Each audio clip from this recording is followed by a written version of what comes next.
Hello, everyone, and welcome to the stream. This is a Talking Showboat. Today is Sunday, March 14th, 2021. Daylight savings time has begun today here in the United States. It's such a wonderful, wonderful morning for those of you outside of the United States and parts of the world that are beginning their daylight savings time today. That means that we are about an hour early compared to everyone else. At least for a couple weeks before everyone else who does daylight savings time changes over. There are parts of the US that do not change over ever. Specific states. Arizona, I think, is one, and Hawaii is another that just does not do the time change. So let's put everyone out of whack twice a year by changing the times. Isn't that such a wonderful idea? Regardless, though, what has happened over the past few days in life and all of the wonderful stuff? I hung up a few pictures yesterday. That's it. Really? I mean, I hung up pictures, a few, not even a whole bunch, just a few. There we have this huge map that's this great big piece that's wood with like painted metal. The actual map itself is painted metal, but the outside of it, the like frame of it, is this wood thing. It was made in the 60s, and it's a map of the world from the 1600s. As of the 1600 range, I forget the exact year. It's written on the map, and there's some information in the old style script and all that on it. It's a pretty neat looking map of the world, but it's huge. It weighs a fair amount. for its size because it's real wood. And it has these two rings, these two metal rings that you hang it on. So yeah, I hung that really high, and a few other smaller pictures and various other things, and the pictures will never end. There's a lot. There's many, and we need to figure out places to put them so that the pictures are out of the way for us to get other things to take their place. Oh my gosh, and yeah, we need something for books. We need something to put the books in. We've got at least 11 boxes left of books that need a place outside of the boxes. And then we need a place to put glassware because we have a few medium-sized boxes that are full of glassware. We're getting through the plates, dishes, but we need a thing for the glassware and we need a thing for the larger serving stuff, and there are a few boxes of decoratives that need places too, as well as yeah, just dolls as well. Dolls of a variety of types. They all need a place to live outside of the boxes, and there's not many left in this house, places for them to live. We need to get stuff for organization.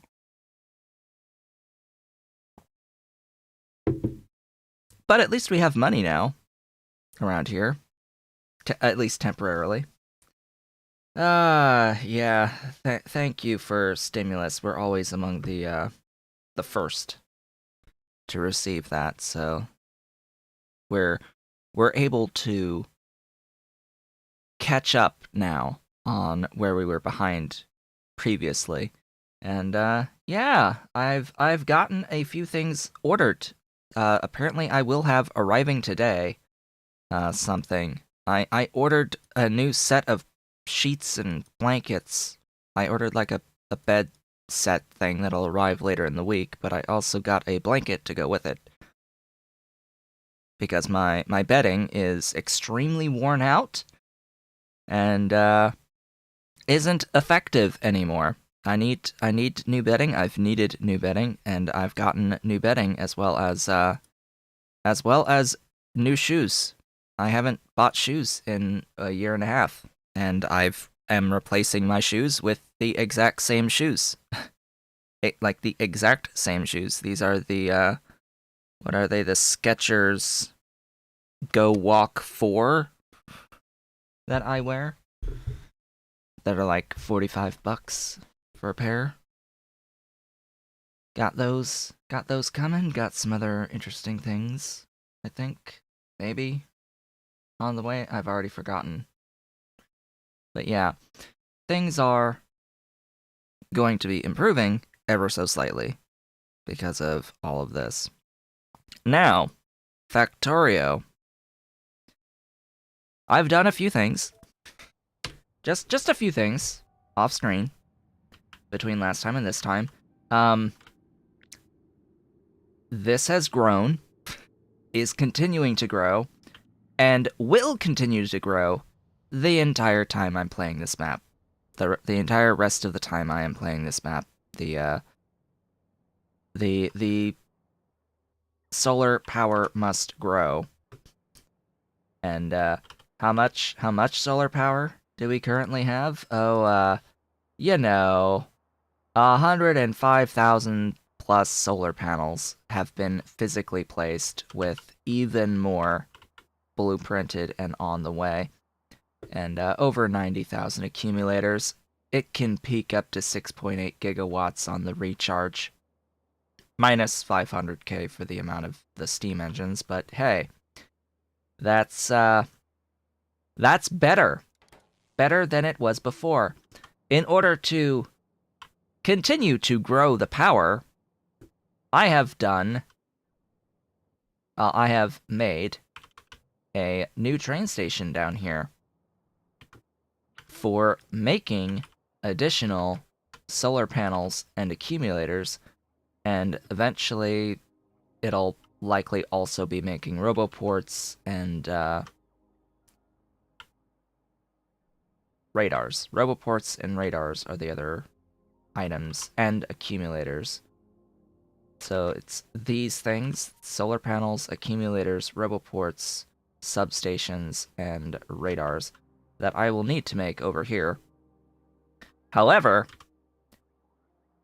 it's limited by iron currently, meaning I'm not really as keen on expanding into those other items, especially when I don't have everything for those other items.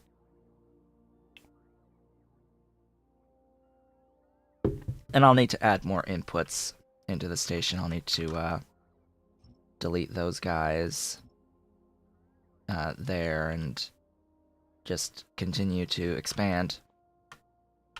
Continued expansion for the expansion of the power. Growing our base to meet the demands of the growing base. Yep. That's what we're doing at this current moment. And then I have also...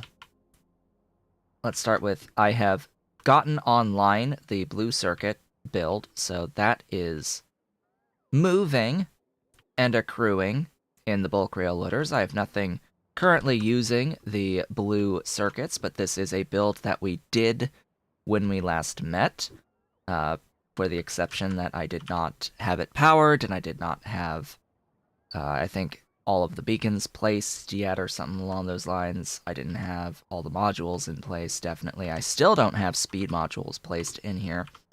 And I didn't have any of the robots. Now a bunch of Logibots have been placed in this build, and they are moving, creating more than 0 amounts of blue circuits. And up here with the red circuits, I have put in a bunch of speed modules. Apparently I'm not from a good enough country to tip through YouTube. So here we are. Thank you so much for the tip. That is immensely scary. My heart is literally skipping beats right now. My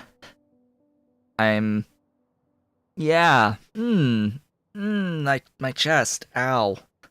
That sudden loud noises. Alright, thank you. Thank you so much for that. Yeah, YouTube, for some reason, has some limits to its particular countries. They have a lot of options of different currencies in different countries, but for whatever reason, there are still those that are not on the list, which is a little odd. But fortunately, by doing that direct support that way, then YouTube doesn't get a cut. And I think PayPal gets a smaller cut. Anyway, thank you so much for that. Very, very, very much. Oh yeah, kittens. The kittens become cats tomorrow. Tomorrow's the birthday of the kittens. It's great. We don't really have anything in particular for them at this point in time, but yeah, they are going to be officially 1 year old. We haven't had them for a full year at this point, but yeah, they're gonna be cats. They'll no longer be kittens. That's the break point with between kitten and cat is 1 year old. Probably still gonna call them kittens. They're always gonna be called the babies. They are the babies. They are going to be the babies their entire lives. And that is what we are really gonna keep calling them. They are our babies.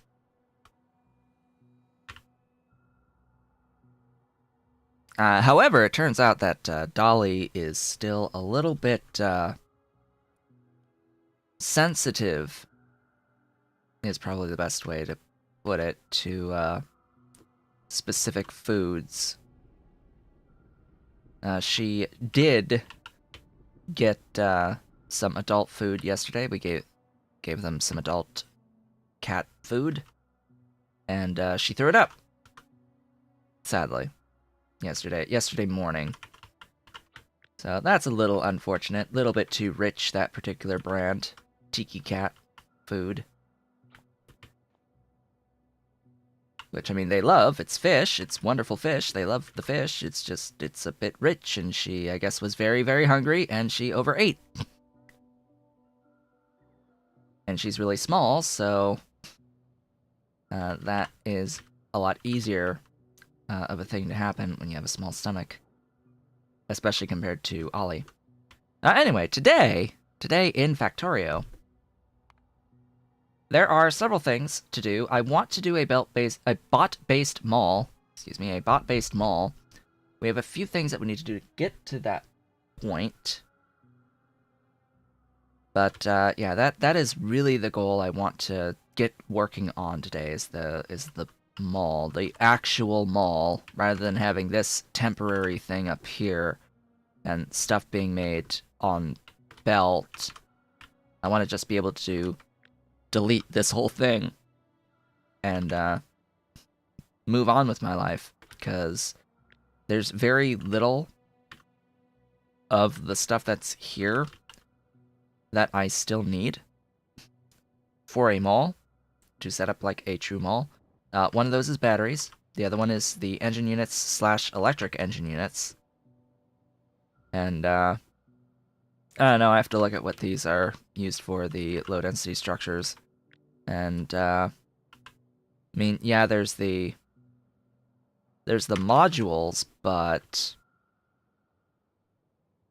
I don't know about modules. I may want a separate place for those or something. I don't know. We shall see. I might make them at the mall for the modules and the beacons and the the things, the roboports. Yeah, those are the things. Roboports. Thing about the roboports though is that I'll be making them here anyway. Roboports and radars and accumulators will end up down here. Batteries will be needed for the accumulators. And don't really know what I need the engine units or the electric engine units for outside of science, so maybe we'll be able to push that back. What would I need from a mall that needs engine units? Pump, like normal pumps? Yeah. Those need engine units, and then what? Oh, and of course, the the bots themselves, robots. Construction bots need engine units, and Logi bots need electric engine units. I think that's how that works. Anyway, let me have a look here. No, it's the circuit that changes. It's the flying robot frames, and the flying robot frames will need electric engine units for both. One needs green circuits, one needs red circuits. And the flying robot frames also get used in utility science. Yeah. So that's that thing. We need a flying robot frame factory. Ideally. But the question is, do I just do it twice or do it once? Do it twice as in have it at the mall and have it at the utility science, or just make it and import it to the mall and import it to the science? Now, thinking about this logically, these are 4 items to make the flying robot frame. The mall is likely going to get all 4 of these items anyway at the mall. Meaning that if I do have a separate factory making flying robot frames, what is the effect of that? I would have a factory of 4 requester stations. I would have the mall importing flying robot frames, so that's +1 requester station at the mall compared to making them locally at the mall. And then I would have the utility science, which would need the 1 flying robot frame input as opposed to the 4 item input. Now, the other things here, low density structures and processing units, those would be brought in as made at separate factories as well. So that would be a 3 input station at utility science with the +1 at the mall. And then this would have 4 inputs. If I do this separately, instead of being 3 inputs, it would be 6 inputs at the utility science packs. So I think it doesn't really matter either way. It's about the same in terms of the total number of requester stations that we're going to end up with, so I may as well make this on a separate factory.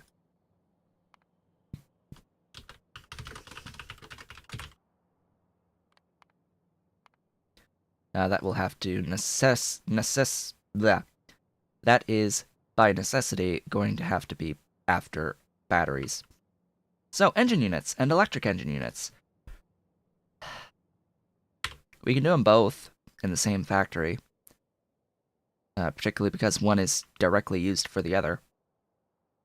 And a combined factory would need iron, steel, green circuits, and lubricant, 4 items there. Where do we do it?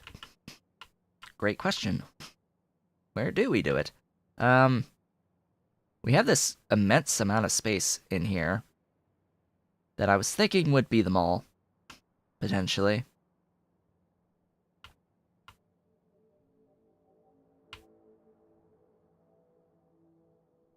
Slash other things. I don't know. It doesn't really matter where we have the mall. It could be anywhere, because these are going to face this way on this side of the track.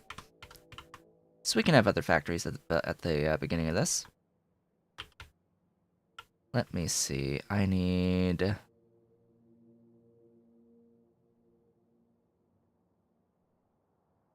can do this here.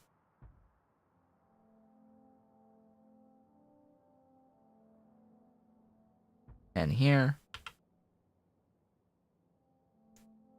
And here. And there.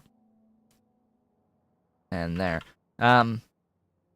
That's just to give me a general idea as to spacing. I don't really intend on having factories at every single one of those locations. Slash over in this area. So let me actually undo all of that placement. And just put that there. Tree is in the way, huh? The tree is in the way. Let me go get the rail that I need wherever I have that.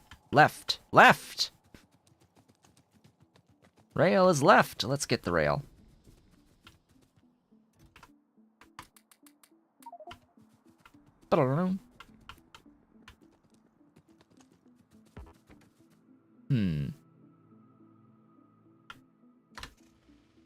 Yeah, I'll take the car for this. So I did get a personal locomotive placed, and I have been using that to travel between my factories while expanding my factories. Slowly but surely expanding. I need to expand a lot more. A lot more. Not even remotely close to the amount of iron and copper that I will need for the entirety of this space, especially if we also consider the excess amount of resources that I'll need to maintain the infrastructure for the power, to actually get the infrastructure that I need for all of the power. Because that's a pretty big sink there for all of this. I have a fair amount of drop frames, and I am continuing to drop frames. Is everything slideshowy? Is it really bad? It says I'm at 7.3% drop frames. 6,607. I think the internet today is a little bit iffy. Iffy, to say the least.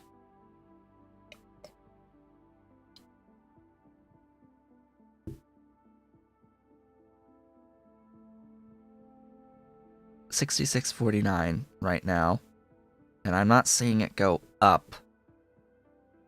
I think it just is occasion. Oh, there it goes to 79, 67.29, 67.33, 63, 94. Yeah, it's frames are dropping. So what I think I'm going to do is I'm going to briefly, very briefly, bring it down, lower my bit rate, bring it back up again. Okay, you may need to refresh, but this is only going to be down for less than 20 seconds. Okay, and we'll be back immediately, just so that we can adjust this bit rate so that we're not seeing slideshows anymore.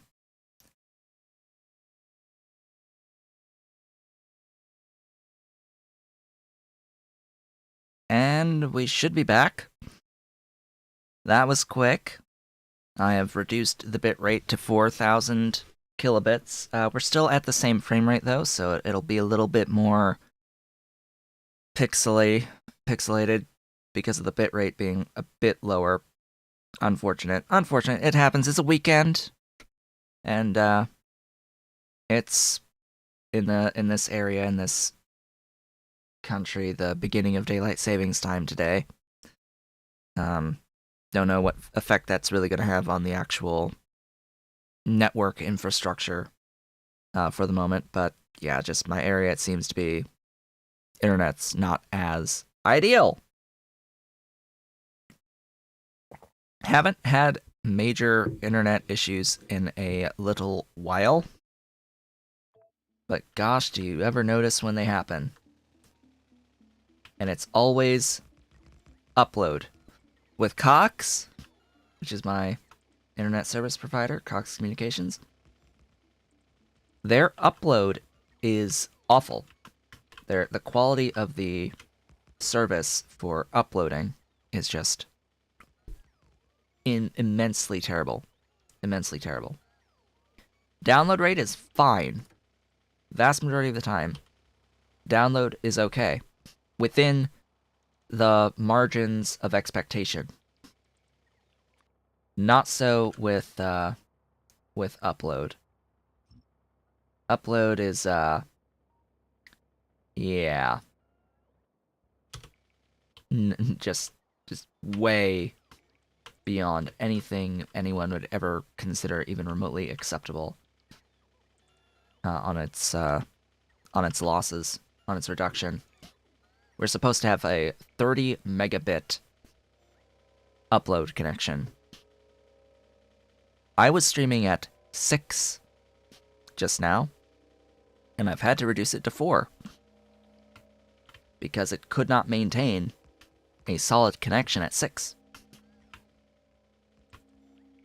We're paying for 30. Yeah. That is not acceptable under pretty much any circumstance. But there's nothing you can really do about it. Not really.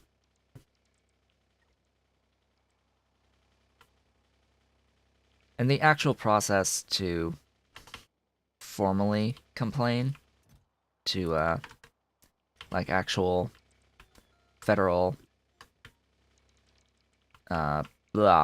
what's the word I'm looking for? Regulators? The only way to actually do a real formal complaint is you have to talk to the company first. And you have to complain to the company first. And you have to do it several times.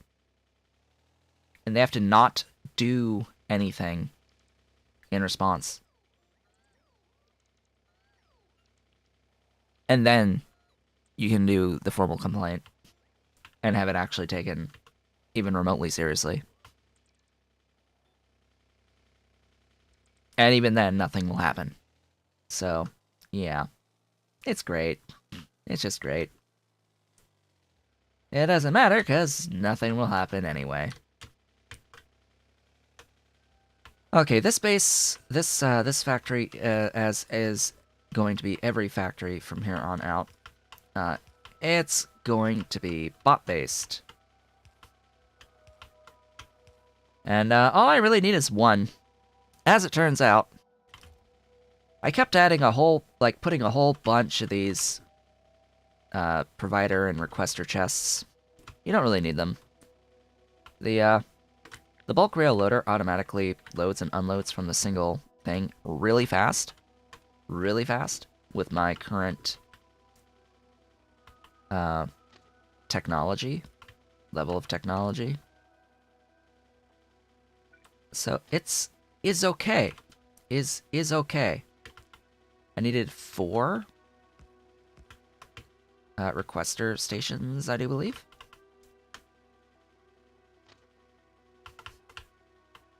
Steel, iron, green circuits, and lube.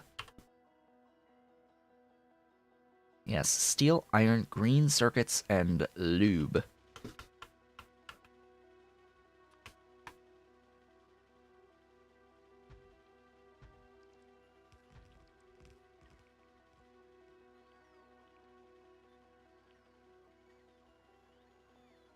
Excuse me?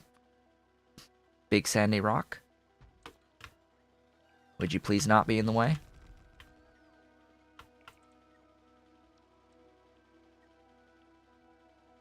It is slightly unfortunate I chose to use the full 2.8 train on the lube. We're gonna have a little bit of lube. And I need more pumps. As it turns out, I need pumps, and I never did automate those at the mall. So I need to pick lots of things up.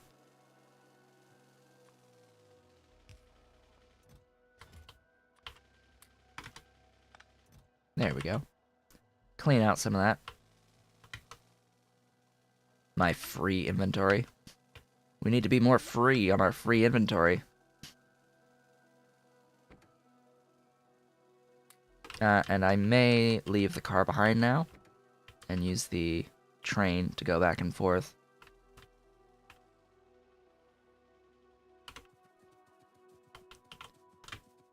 Did I need... Oh, it's probably not. Oh, it is. Alright, because I put a thing. Let's see, I just need the pumps. I need bulk unloaders. And I need...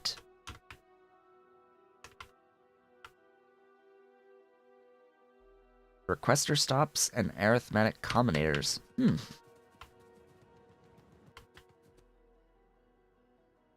I have 18 of those. Let's get more. Let's top us off with the various things. I do need these. Oh, I did do pumps. Yeah, just goes to show how often I come here to get pumps. I forgot about it. Its very existence.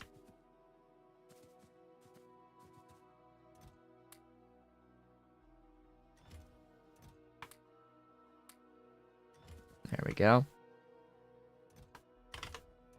I'll do another one of those.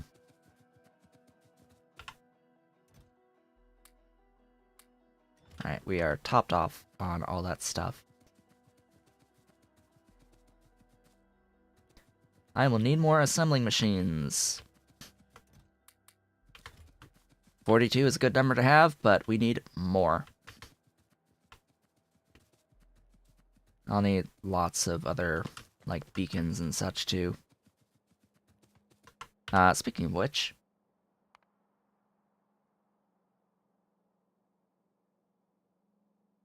engine units. Electric engine units.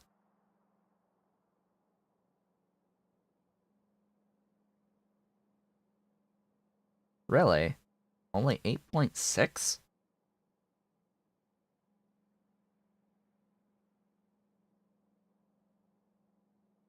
Oh. That's a few.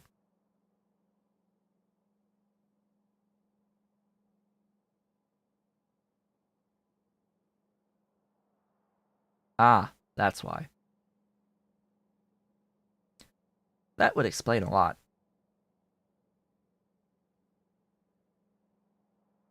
Well, alrighty then. Let's get that going with 8 to get a better idea as to the actual number I'll need of the machines. Yeah, that's a better number right there. Same here with you. Yeah, that's a much better number. 55 and 12. That's a lot better. And we have a layout that does have 8 beacons per individual factory. That's my normal layout. It's exactly 8 beacons affecting each individual factory, so we can very easily get down to 55 and 12, but we will need more than that for all the things. That is exact value there on the pipes, so I can do the same thing, except that with pipes, they also take speed. Yeah, just a few buildings for this build. That's not the entire build. That's more like the entire build. But I haven't adjusted everything with taking into account beacon setups yet. So take this stuff with a grain of salt for the moment, because I don't have the beacon layout applied across the board. I don't have I may have productivity across the board, but I don't have speed that needs speed, and beacons that need beacons. So the power is going to be much higher with the beacons, but the building count theoretically should be a lot lower. Also, 52,750 productivity modules currently, before shifting that towards speed modules with the beacon stuff. But yeah, I think what I can do is apply to the current production block on the recipe category.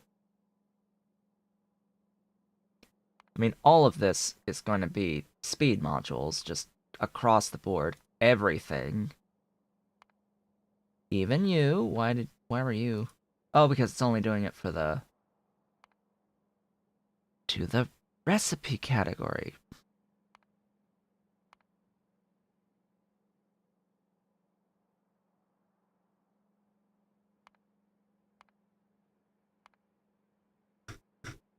So that's a start, but it's also 8. It's 8 affecting. Not for these. For these... Well, for these, it's also 8, yes. Meow? Meow? And for these, it's 10.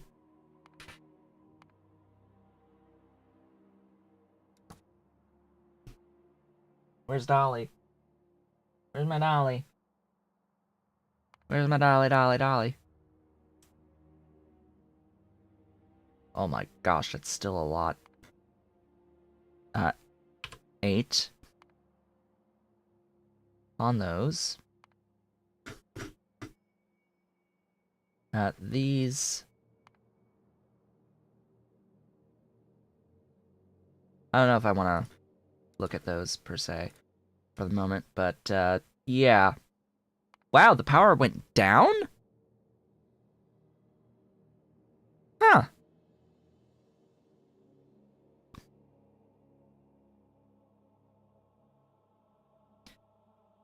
Beacons. Where's Dolly? Where's my Dolly? Meow. Come here, Dolly. Where's my baby? Climbing. She's climbing. Where's my Dolly? Dolly, you wanna come say hi? Yes, no, maybe? She wants to play.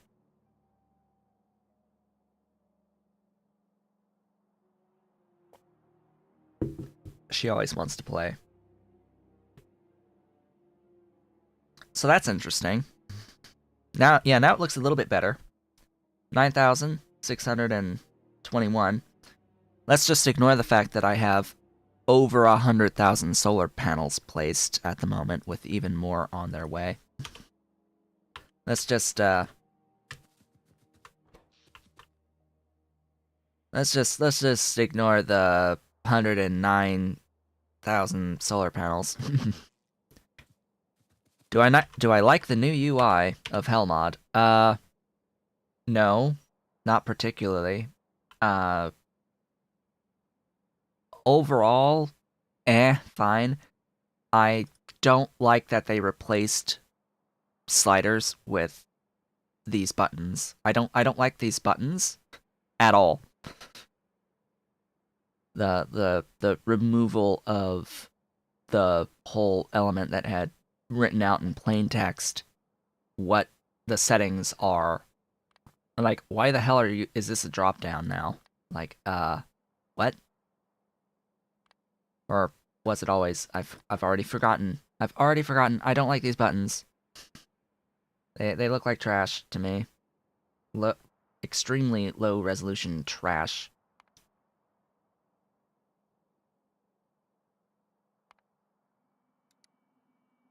I much prefer the older look to all of this. I'd rather have text than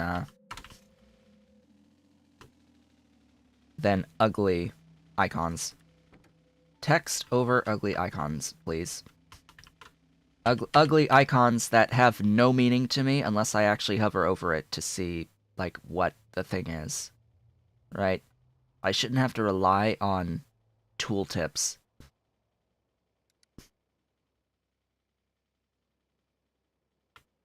Alright. What am I really doing? I'm going down here to finish up this train station. I will need a lot of stuff. I said I was going to start using that train, but, yeah, I need a lot. I'm going to need to come back a few times to pick up additional things like roboports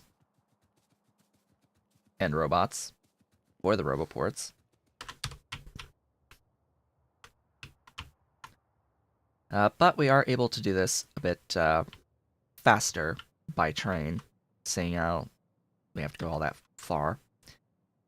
Yeah, so I have a little solar farm. I have a small, barely even a thing, just a tiny solar farm.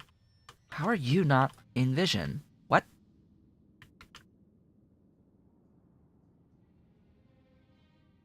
Huh. Please continue. Please continue.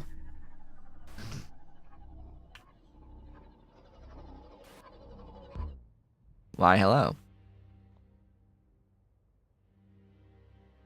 Was this a please continue again? Or is that just an old thing? Why did that go through? Huh?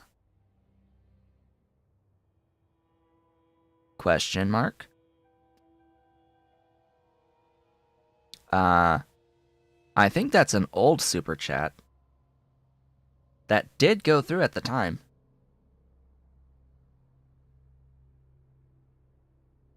Interesting. Streamlabs? What are you doing? What are you doing, Streamlabs? I don't know. Because I do know that there was no super chat.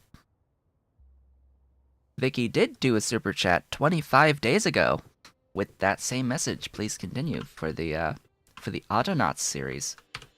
And I did continue the Autonauts series. And I finished the Autonauts series.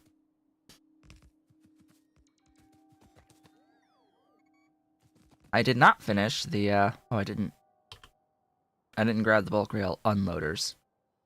Whoopsies. Whoopsies. Oh well. Gonna miss some things.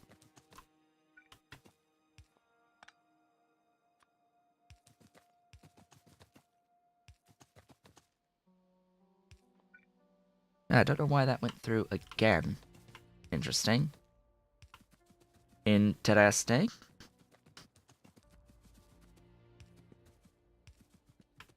Yeah, Streamlabs integration with YouTube is abysmal, by the way.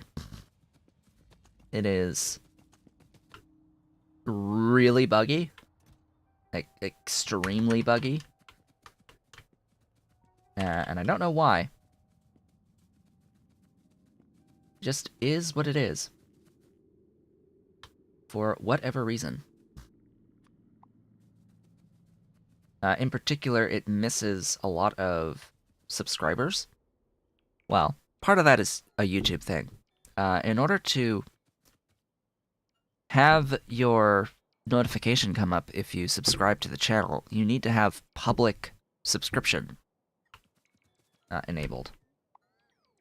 And I think a lot of people have private subscriptions, as in a random person who goes to your channel cannot see who you're subscribed to if you have private subscriptions. If you have public subscriptions, anyone can see who you're subscribed to, or whatever APIs can see who you're subscribed to. And, yeah, things like Streamlabs are able to be like, oh, hey, this person's subscribed. But if it's private, it doesn't know that. And as it turns out, in my experience, a lot of people have private subs enabled. A lot of people have private subs enabled. I don't even get an email anymore for new subscribers.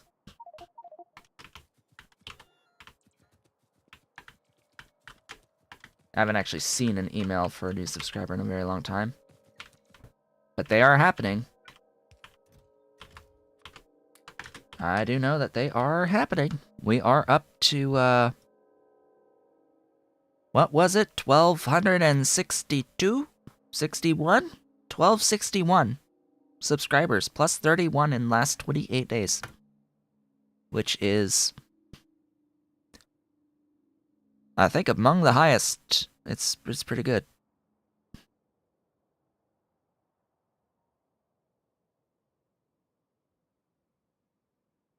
Why do I have to place a track in between the loaders and unloaders? Because it's because of the sizing of the entity and the and the strict rules on placement of track and the spacing between the wagons. It's not always exact, just because of the default wagon placement over rail. The size of the rail versus the size of the wagons is not exact on all placements of rails, and like on all sections here. So if I have a cargo wagon, let me actually do this way to attempt to illustrate. A cargo wagon on a train stop placed here is going to cover 1, 2, 3. This cargo wagon is placed over 4 track tiles. This cargo wagon. 1, 2, 3. Partially 4. There's a slight little bit of overlap. But these 4 tiles, these tiles that have this wagon, these are not identical in placement to these 4 tiles. Now, is it? And same here, these tiles are not exactly the same alignment as these, compared to the placement of the wagon. And this is why the spacing on bulk rail loaders is so very specific, and necessitates the occasional straight rail segment between them. Or a straight rail segment between them. Yes, it's annoying, but and there are various different circumstances where it can change. Sometimes you need it, sometimes you don't. The way that I've built it needs it. But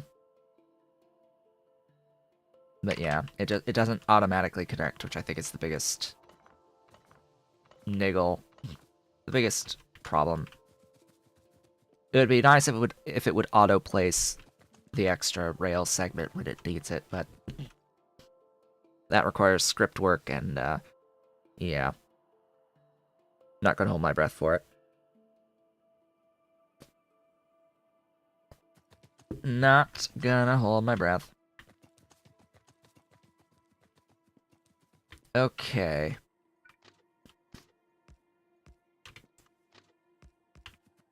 Oh, I'm out of rail.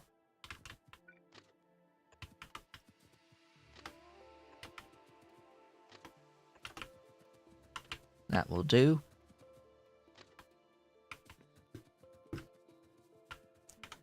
Alright, now what? I need to set up my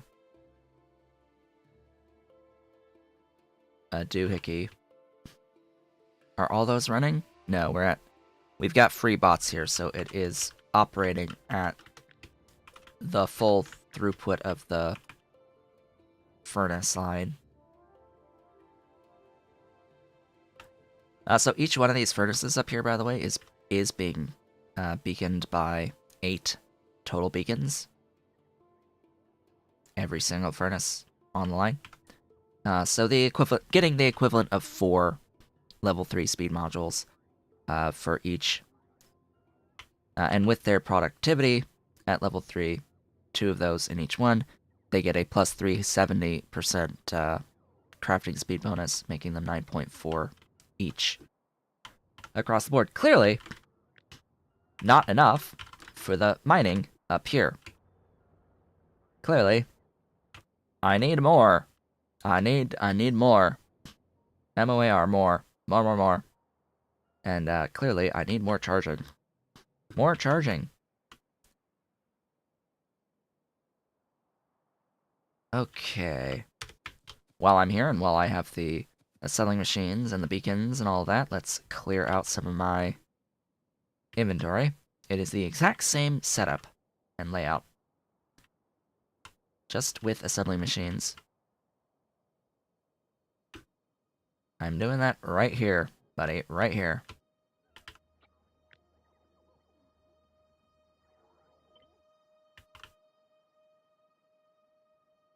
Oh yeah. That's right. The fluid as well. So I needed what, 55 at least? Let's do 60 of the buildings, making the doohickeys. Oh yeah, and I need the back end too. Let's begin by placing the thing and changing the recipe. We need well, I guess first we need iron gear wheels.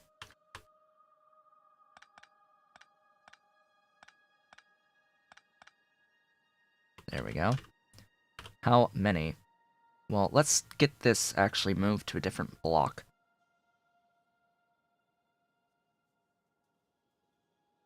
All these things, let's get them moved. So I need, let's say 10 and 50.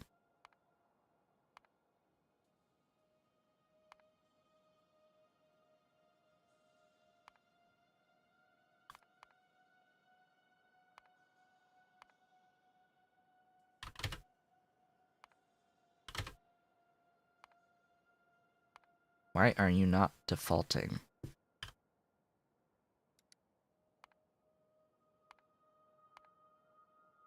Whoops, that. How many solar panels did I place? A few. Oh, you know, just a few.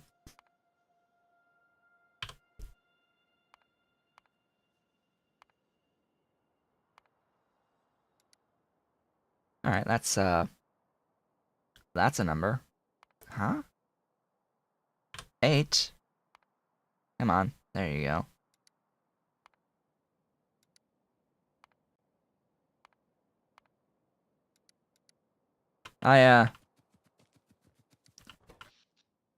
Just a few.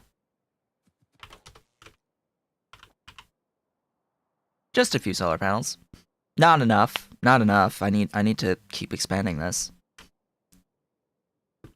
I need to be able to maintain at least 11.7. Let's say 15 gigawatts. Let's just round it up. 15 gigawatts sustained. That's gonna need a bit.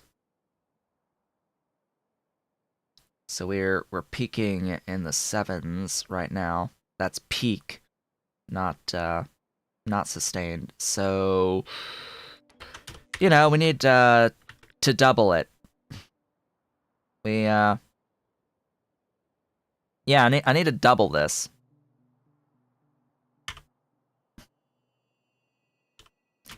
I have a blueprint. I have a blueprint now. It works on this section as I've been expanding.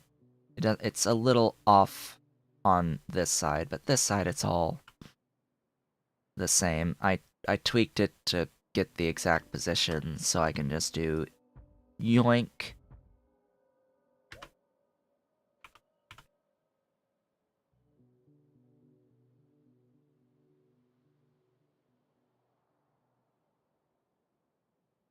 I hear an ollie. Where's my ollie? Meow. There's my ollie. There's my ollie. Ollie, wanna come up? So what are the ups and downs of solar panels? They use a lot of space. They use a lot of space. That's the downside. And you need a lot of them made and a lot of accumulators made to store the power because they only operate during the day. But from what I understand, they are not as UPS intensive as other sources of power for the equivalent amount of power produced. Apparently, these are static objects. Despite the total count. Hello. That's my boy. My Ollie is here. Hello, my kitten. It's your last day of being a kitten. It's your last day of kittenhood. Tomorrow you become a cat. Tomorrow's the 1-year birthday. Yeah, it's just my baby. You're always gonna be the baby. I think the game treats solar panels as like a single power producing entity rather than as 100,000 plus individual entities. It's really just adding up all the power production and treating it as one. I think that's how it does it anyway. If it's all on the same network. it keeps a count of how many there are, but it's not like saying each individual unit is producing X amount of power. Or is it? Or is it? Is that a just display thing?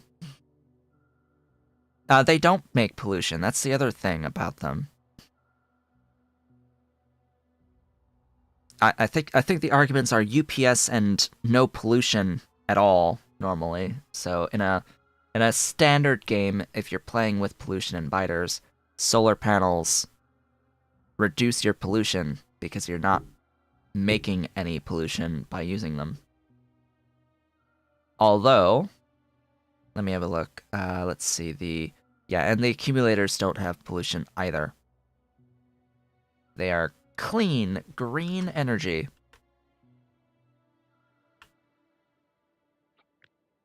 That's gonna take a while. Alright, so what is the number on the thingies here? 3? 3?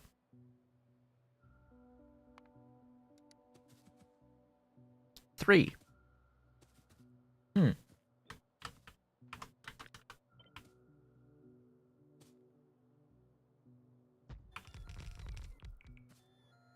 5 and 3 is 8. Obviously.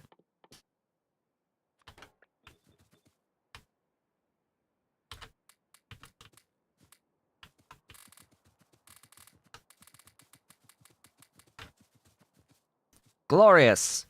That's that.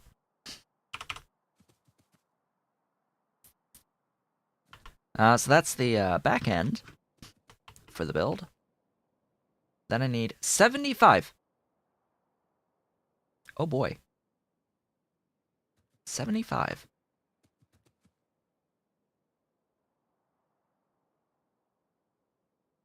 Hmm.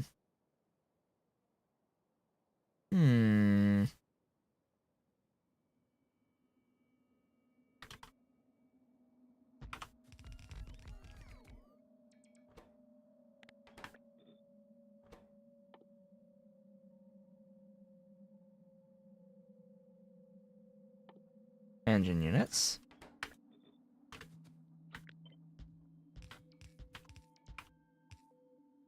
I don't need to have that.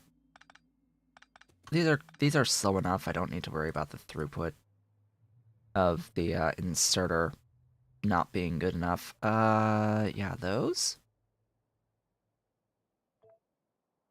And those. And steel? Yeah, and steel.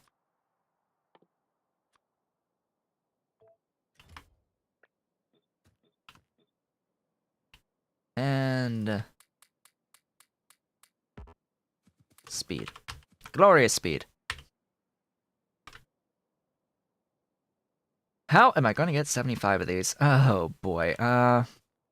While also allowing for space for charging of robots.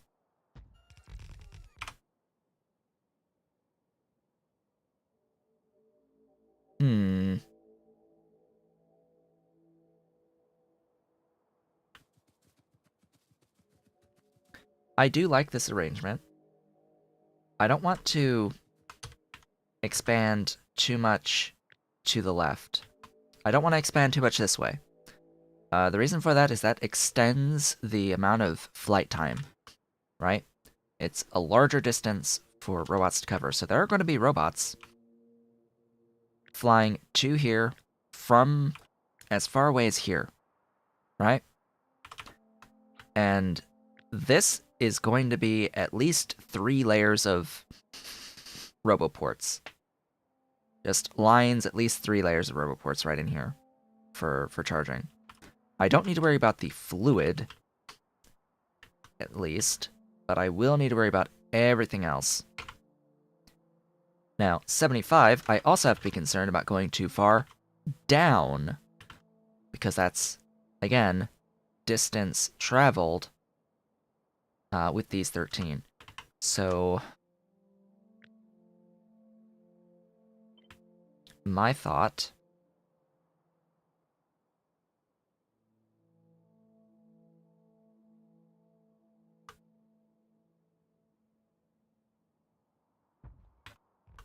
We do that line of 16.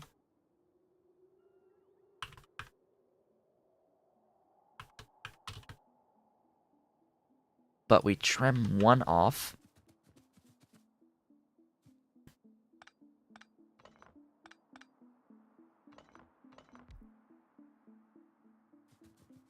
And we have 5 lines of 15.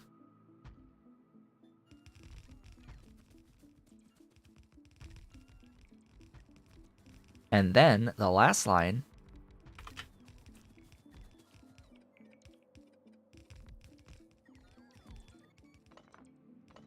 (13).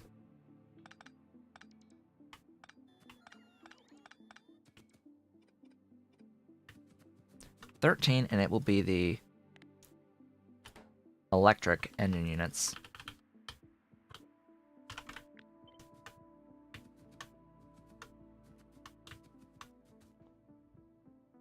These guys, I need...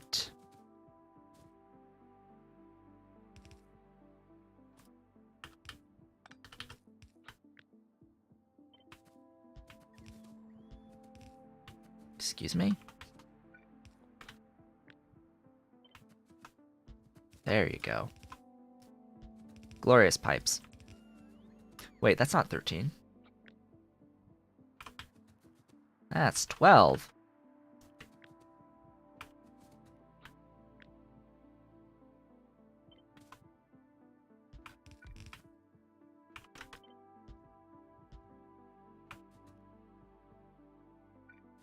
There we go.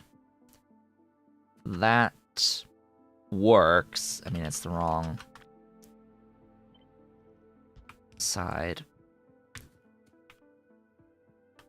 And the wrong spacing, of course.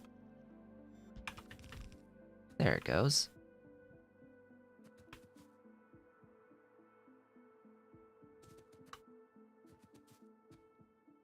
Yeah, that's it.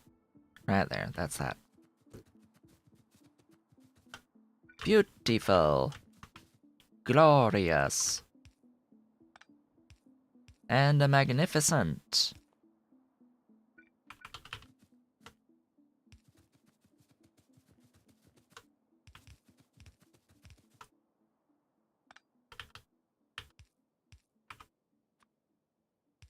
Connect up this guy. Little overkill, but oh well.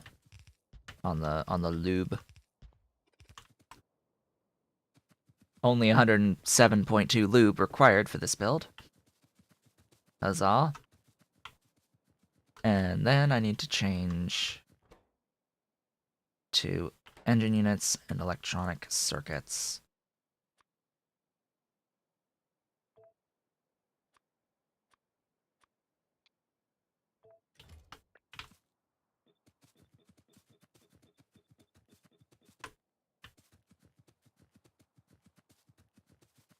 Okay.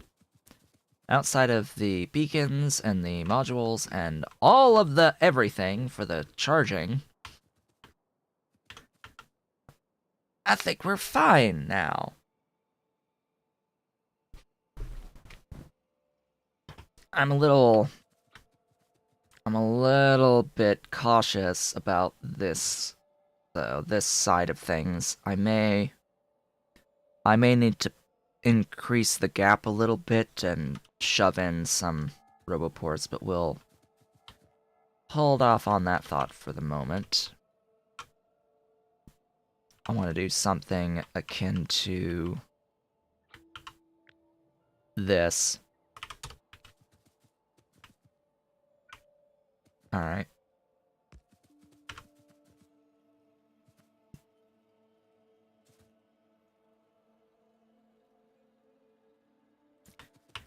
It does not even remotely close come to calculating how much it needs. If I right-click the building and paste it on the requester chest, it gives you precisely the amount needed for a specific here. Let's just look at it. It claims it needs 7 and 3. That's nowhere near enough of a buffer for the robots to actually deliver that on time. In my experience, the default value assigned onto requester chests is never enough. It is never sufficient for the robots to maintain proper throughput. Always, always, always, always, always more. Significantly more. No, I am going to use the buffers every time. Every single time. Speaking of which...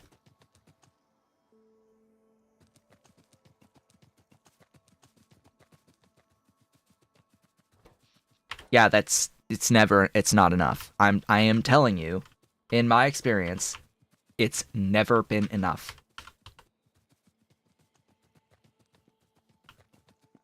Not ever have I ever had the amount provided genuinely be enough for my purposes. That is a weakness of the mechanic. It's never enough. And I'm literally building a beaconed and moduled system. It may be fine in an unbeaconed, unmoduled setup with enough robots to maintain the throughput over a very short distance, but the moment you have robots that take a while to get there, as well as modules and beacons, you run into problems very quickly, and it's not enough of a buffer by default. How am I liking the change to belt laying? It's great. It's fantastic. Fantastic change. Belt laying is so much better now.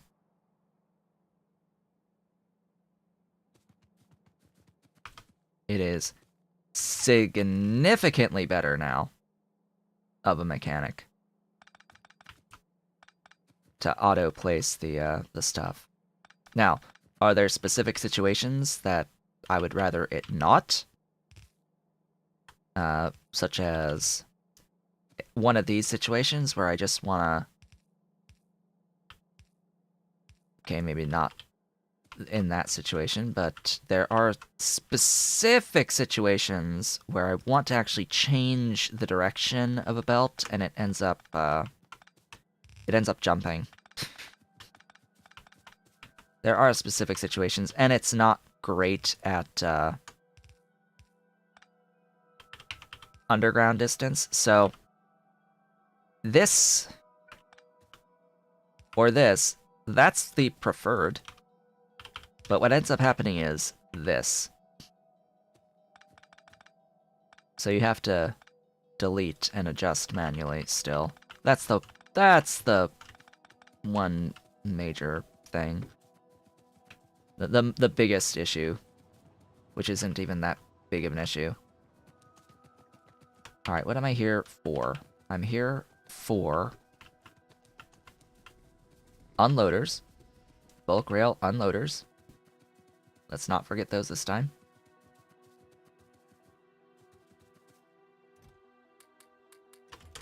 I'm here for modules, beacons, and roboports.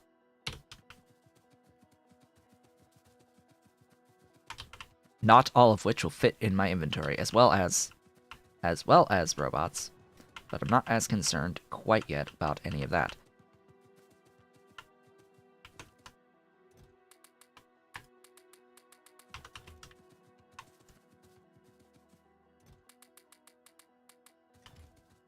Once we get this build done, I will move directly on to the mall build. Even though I won't have the batteries and the flying robot frames yet, I want to get that infrastructure going, because there are things that I can make without those things in a mall, and I want to get to it.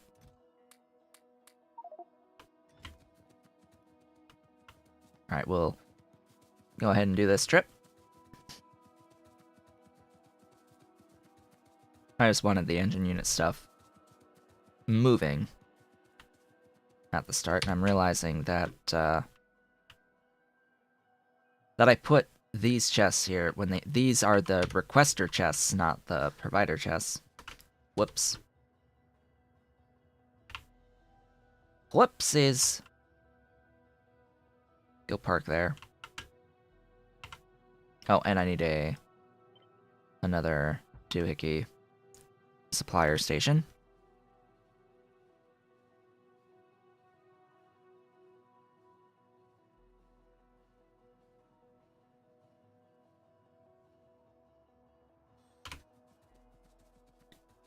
Yeah, so these need to be this.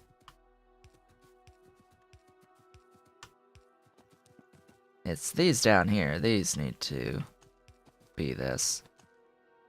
And they should be attached by wires.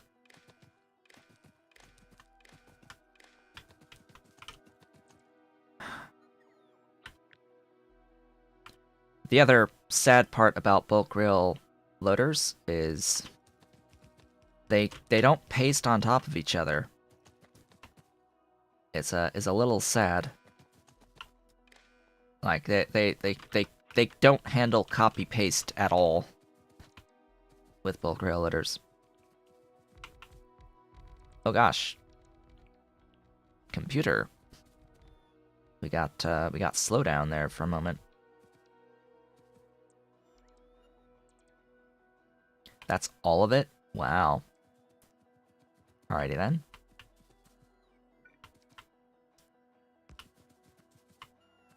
No, not there. We're gonna keep you. I don't have to keep you in alignment. We can just go and do that there, and then... Okay, this is gonna be one line.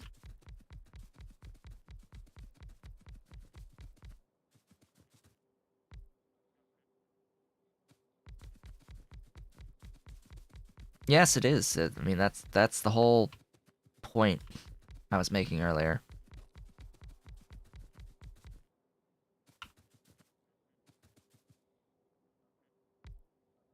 It's because of the grid system that is just not behaving.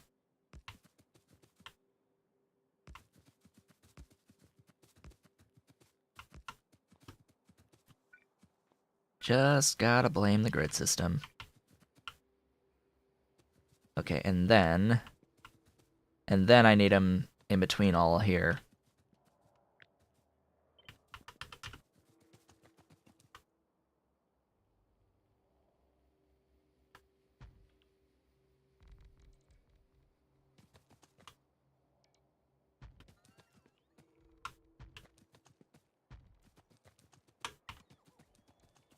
We could put even more if I wanted, but I think we'll be good for now. And another line there. If you think this is overkill, think again.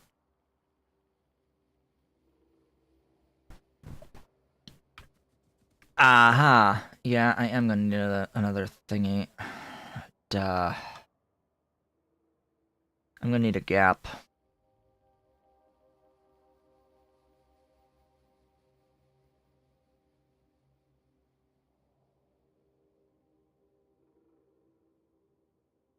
I'm gonna need to shift this.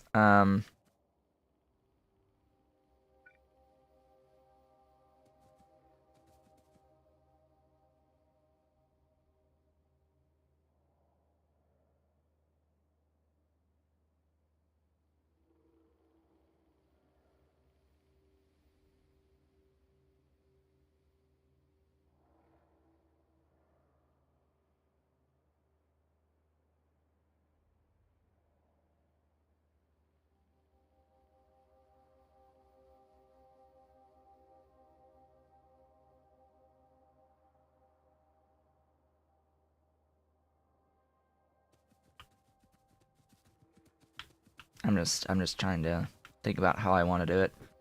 I'm going to bring this lower rather than extend outward.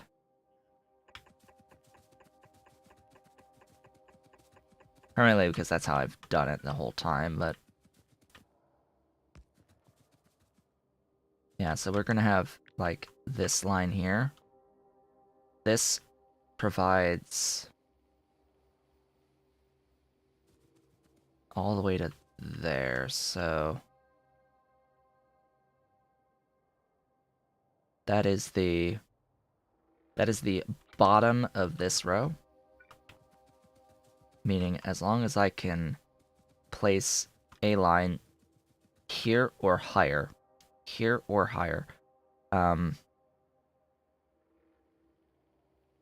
so what I'm gonna have to do is trim from here and lower it a bit. Is that 4 tiles or 3? That was totally 3 tiles.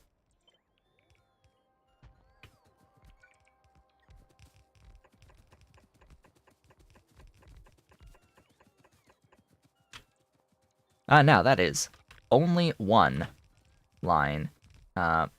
Might have problems with only a 1 line, but we'll live with it.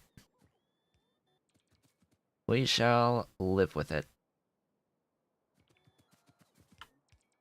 And magically, I won't have to actually deal with any power-related issues doing that, because I have the length on the substations.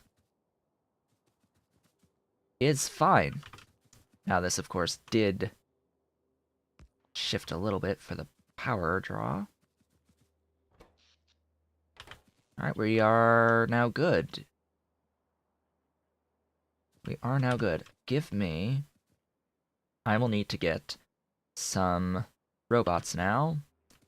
More of my productivity modules. And I need to get these requesting. So this is our lube at engines.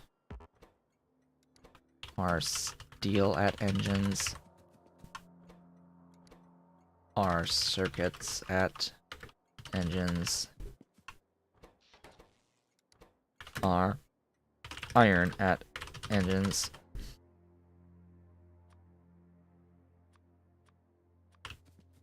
Now, did I connect these? Yes.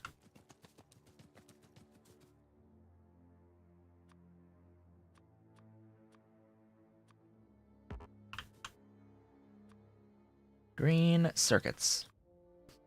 There we go. That will eventually import everything I need. Oh yeah, and I need rail. Of course I need rail. I forgot about that little detail. I need some rail. Let's head back to the mall and pick up more stuff. I could use a radar down here too. Just plonk it there. So just so that I can see what's missing. Yeah, beacons, roboports, modules, primarily, as well as rail. Beacons, roboports, modules, rails. Roboports probably the most important.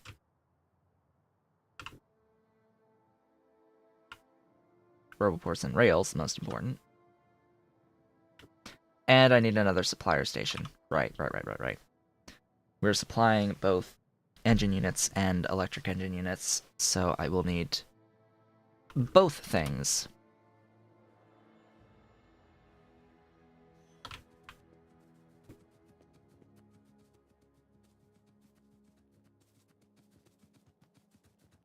Let us grab first off, rail from over here.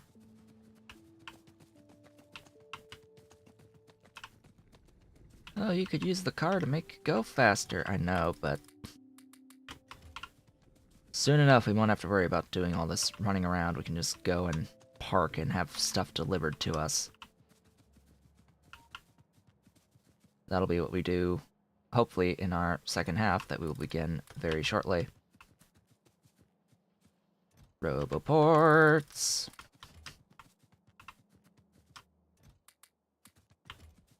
Some more beacons, and of course, I think we're just waiting on the production of modules at this point, because I've used them all.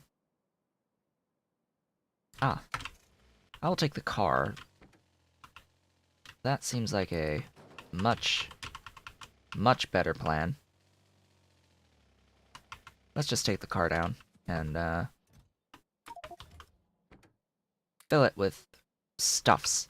Roboports and beacons. Beacons? Beacons. Glorious bacon.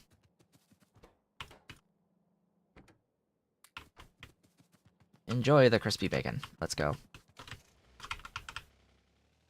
On our way.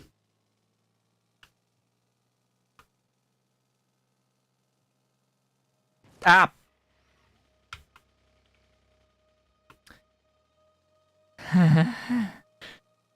Almost lost everything there. But I hit the train. The train did not hit me.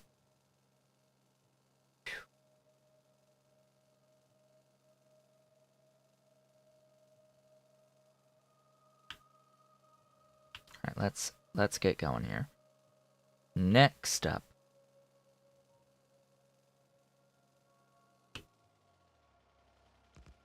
Yes, build, build, build! Place the rails.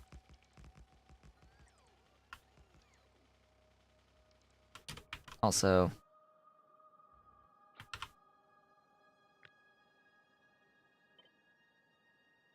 I need another, excuse me.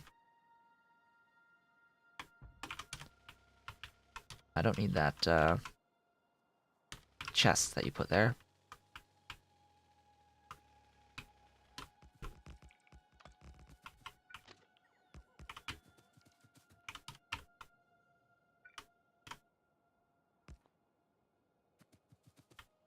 Wait, what? Somehow that's not part of the, doohickey.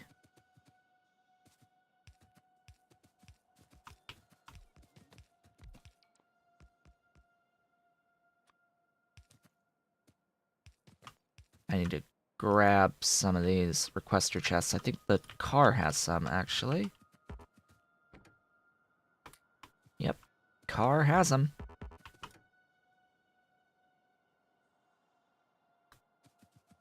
Ah, yes, and I need the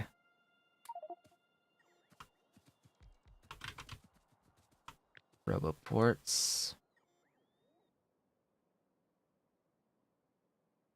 down here as well.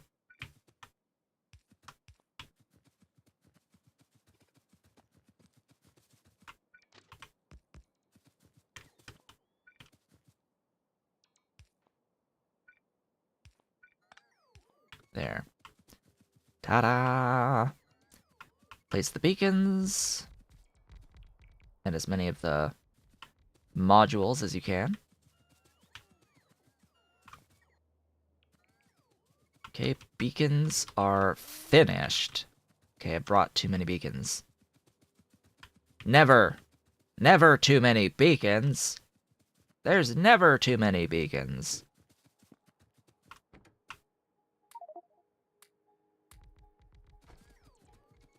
Roboports. Go, go, go. Here, have a few. Have just a few robots. For a trickle of, stuffs.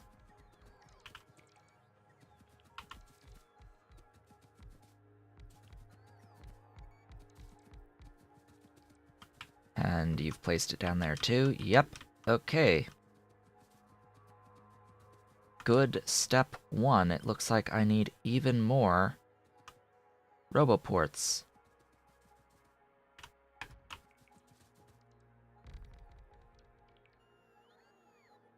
That is my alarm to signify that I am halfway through today's stream. Wow, already? Huh.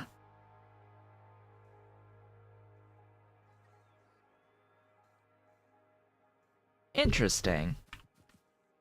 We're already halfway. How is that even remotely possible?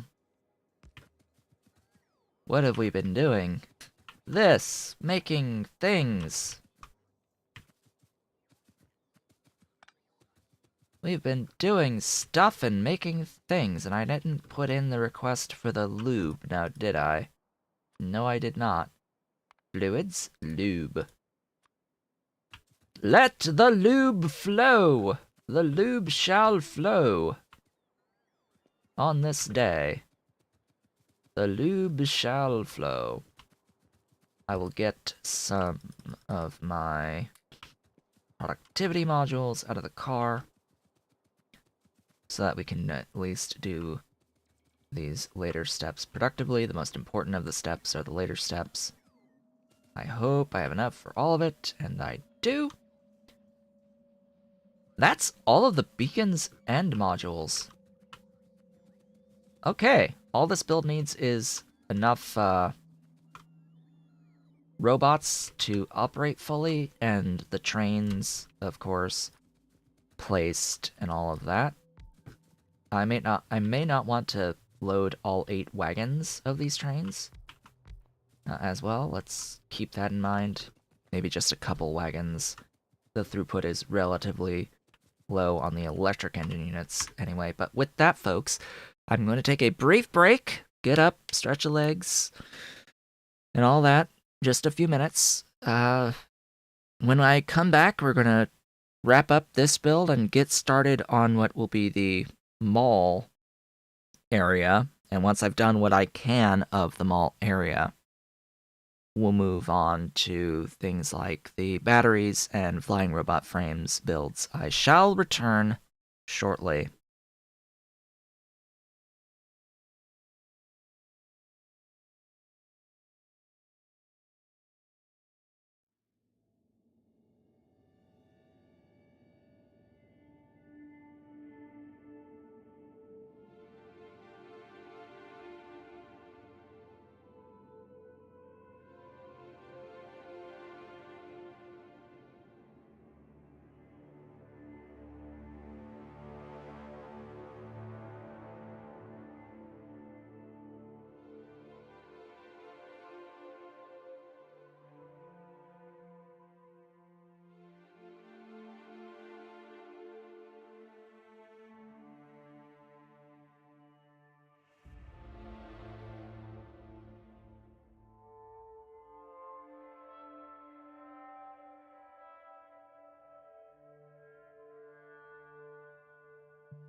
And I have returned. Welcome back. I have an Ollie on my desk. He has come to join me. Adaba. Adaba. The Ollie. The Ollie has returned. Hi. You're going for my light. Where are you going for my light? Yeah, big stretch. What are you doing? What you doing, my baby? My big baby. My big boy. He's a big boy. He needs both hands. I can't carry this guy with just one hand. And if he wants to get away, he gets away. He's a big baby. One last day of being a kitten. One final day of the big boy being a kitten. He'll be a cat tomorrow. Yes, big boy. He's large. Large cat. Much bigger than his sister. His sister, I can carry his sister in one hand. One hand, I can pick her up. Him? No. Not happening. He's dense. He's muscular and dense, and yeah. I just can't do it. I can't do it. Okay, let me think about this a little bit.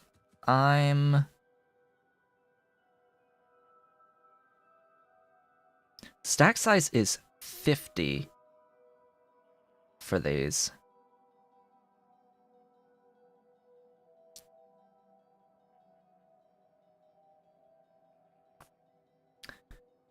I'm gonna go with 2 length on these, on both of them.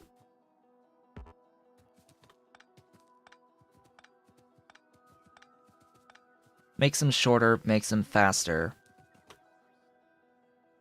Also makes it so that I have fewer loaders going.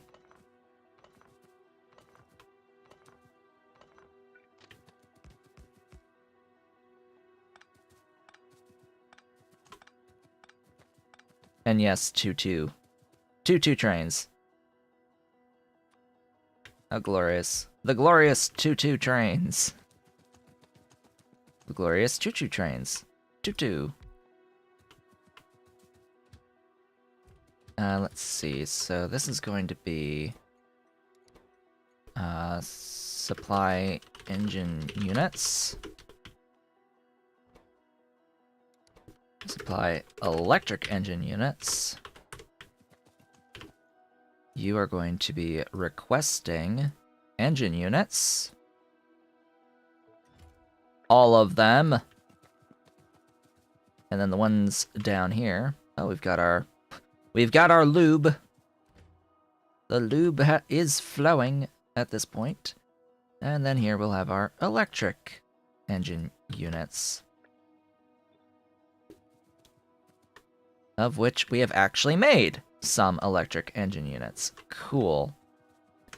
And the robots shall deliver them. All I need now is more Logibots for the whole thing to flow freely. Alright, you are engine units. You go supply engine units, and then this needs to be renamed D engine units, and this one into D electric engine units.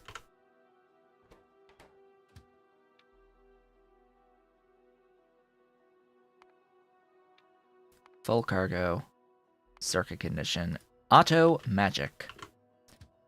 You supply EEUs, depot EEUs, full cargo, circuit condition, auto magic. More bots. More bots are required. Logibots. And then we will start working on the mall build. Huzzah! The spot with which we will build the mall. On which we will build the mall.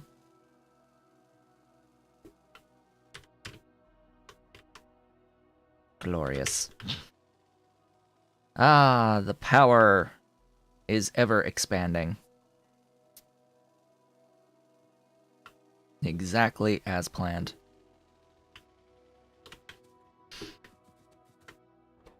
I just don't really care for setting up nuclear the vast majority of the time. I've done nuclear in the past. It's not great. The ratios are obscene. I don't know why the developers thought it would be a good idea to do that with the nuclear power. And then to have loss on distance on heat pipes, like, excuse me? Why, though?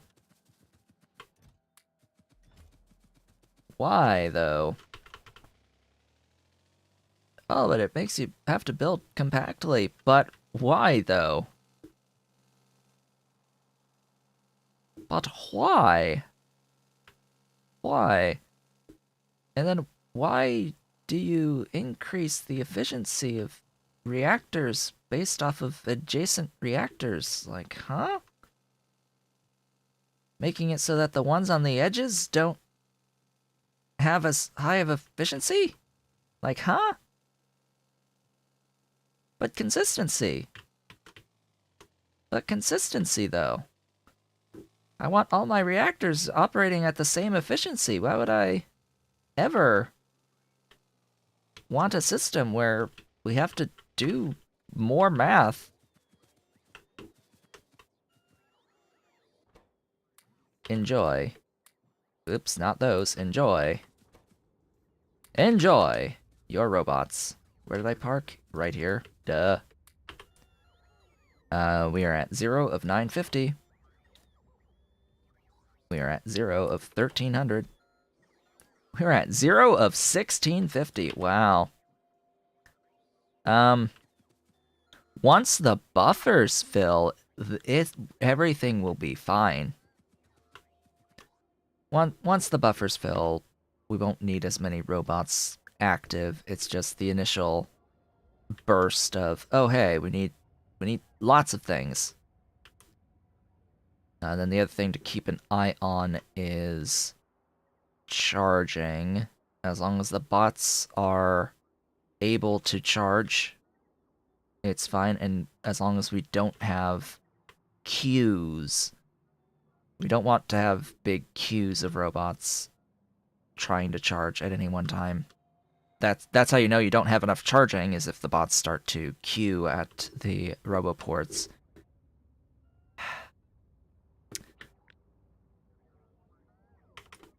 How you know you don't have enough charging is when the bots start to clump up around roboports and have to start waiting a while before they charge.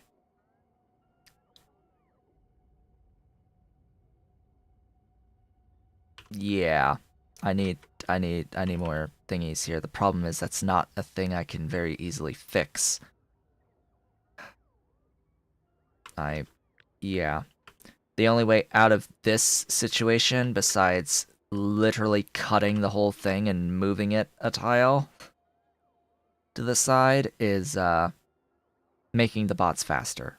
Like that's all I can really do at this point to make this system as efficient as it needs to be to give me the throughput that I need, is to make the robots move faster.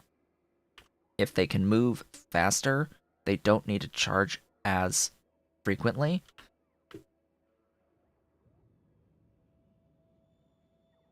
Because they get their jobs done quicker. I hope. I would hope. But yeah, that's just a few robots up there operating. You know, 7,000 robots operating up there for the red circuits. And how are we doing here? We're delivering all of these glorious engine units. We're almost at full cargo. And there it goes. We have filled that one before we filled the electric one. Interesting. Nice. Very nice. Are we using all of our robots now. No, we are not. We are only using about 1,000 of the 1750. A little bit over 1,000. So we have enough robots. If we had the steel, though, we would need more. That's the other problem, is that these are going to be bottlenecked by the back-end resources. In this case, steel! Steel is quickly becoming a back-end nightmare. You know, we totally did this for steel. What is this for steel? 1 red belt. We have 1 red belt for steel, and it looks like my problem with steel is simply that the train does not hold enough right now. I limited the wagons. I need to adjust the wagon limiting on this steel train, which, yeah, that's gonna mean I'll have to stop it, go to it, and, make it hold more each trip. This is flowing. This is also limited by the steel. Up here, this being another steel request. Yeah. And this will grow. Eventually. We've got all of that, we've got a lot of wonderful infrastructure on the substations already placed over here. Speaking of, why are you not continuing to place these, roboports? Like, come on. Place all of the roboports. The thing I've noticed with the placement of these blueprints of the solar panels is just the weakness of how the game handles blueprints in general. Not all ghost entities are active all at once. The game scans. The game scans the chunks, and I guess the more you have of the blueprints, the longer it takes to cycle back to the beginning. So it takes actually several minutes before, like, the next time it scans through on a valid chunk with a roboport in it to say, oh hey, we've got a roboport available, go grab it and go place it. Right? So even though we've got the ability to place, say, this roboport right now, this roboport ghost, we have the ability to. We've got this one placed and it's within build range. We have to wait for the game to actually scan past to this point before it will assign the job to the construction robot, which it can get a little frustrating seeing like 5-10+ minutes go by and the thing not even get the bot requested and going. But yeah, that's just because of the volume of ghost entities that I currently have. It has to scan through every chunk with ghost entities, and it doesn't do it all at once, and that's a performance-saving measure in action, but it does delay quite a bit. Speaking of, these, they're all requested. We're just looking at a buffer accruing of solar panels here, but they're all actively being picked up by construction robots right now. So there are bots that are on their way traveling down here to pick them up and deliver them out into the glorious solar panel. What will be my fields of solar panels? Whatever you want to call that. So that's now taken care of. Let's think about where I want this mall. Like I was saying that I would have this right beneath, so we will do that. And we will manage to place this properly here. This is the next location. Just like that. Country, yeah, country of solar panels.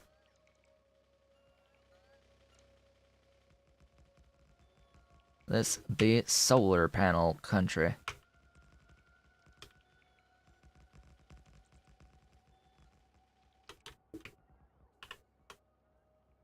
Just, there's so many.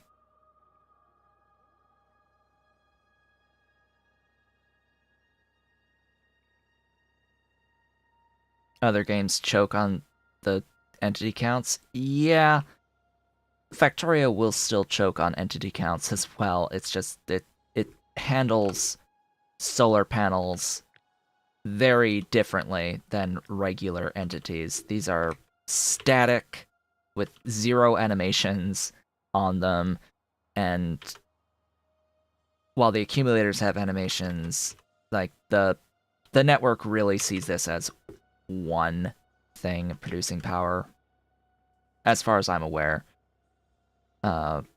It has ways of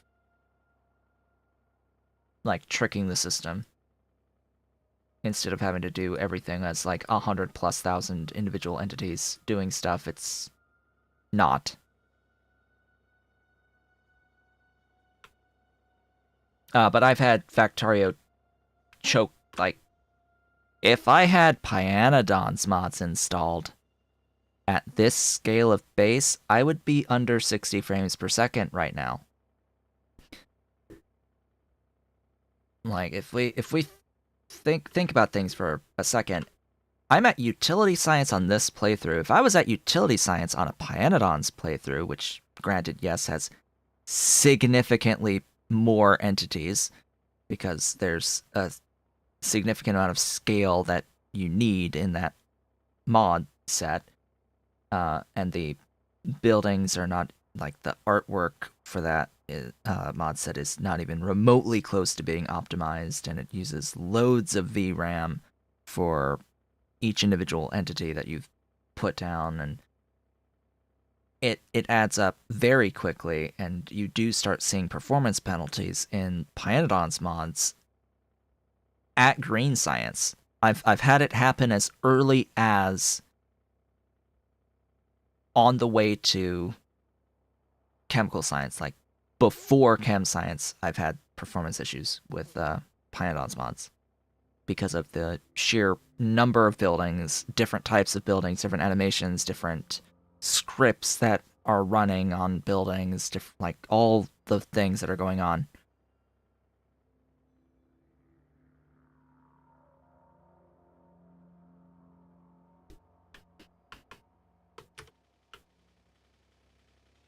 Chemical science is, by the way, in general meant to be like the big leap of complexity.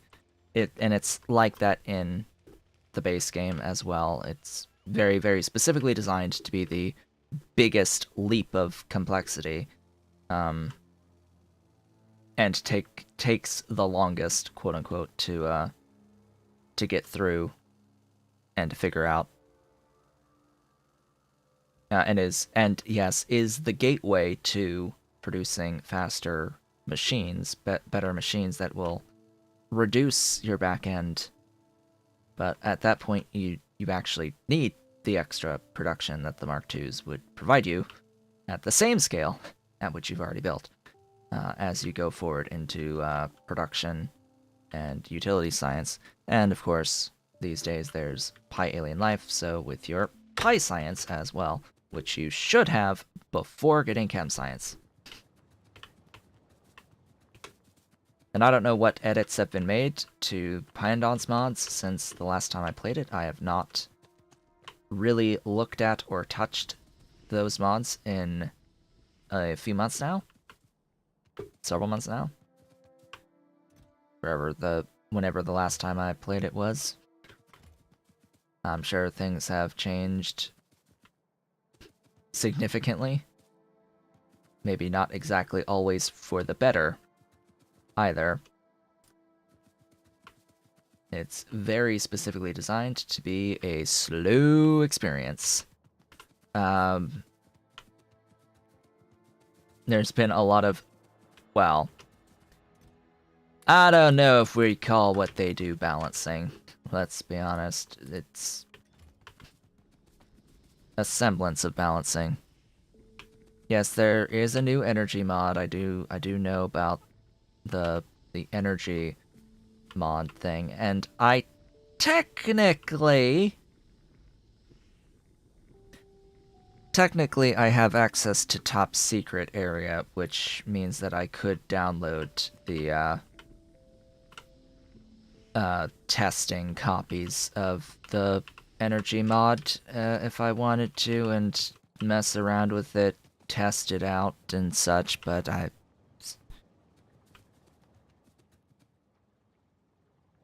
Oh, so he finally implemented... He actually did implement the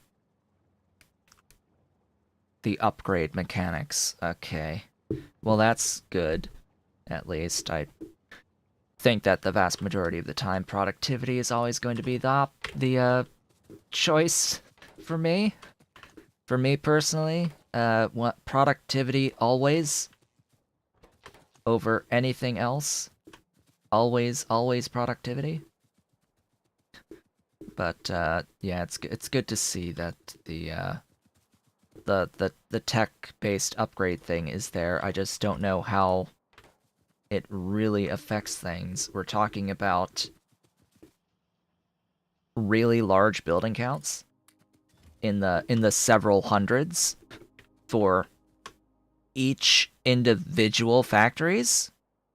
Like each factory setup for each item that you need is often at the scale of 50 plus, 100 plus, 200 plus buildings. If we save even 20% off of that, we're still in that high building count range. So I just have to ask myself often with Pyandon's mods just in general isn't this like just straight up a factor of like 5 too much? Just across the board, or too slow by a factor of 5 on all of these buildings? Like, just straight, you could easily just take every single recipe and multiply the output by 2, and it's still going to be a really slow experience.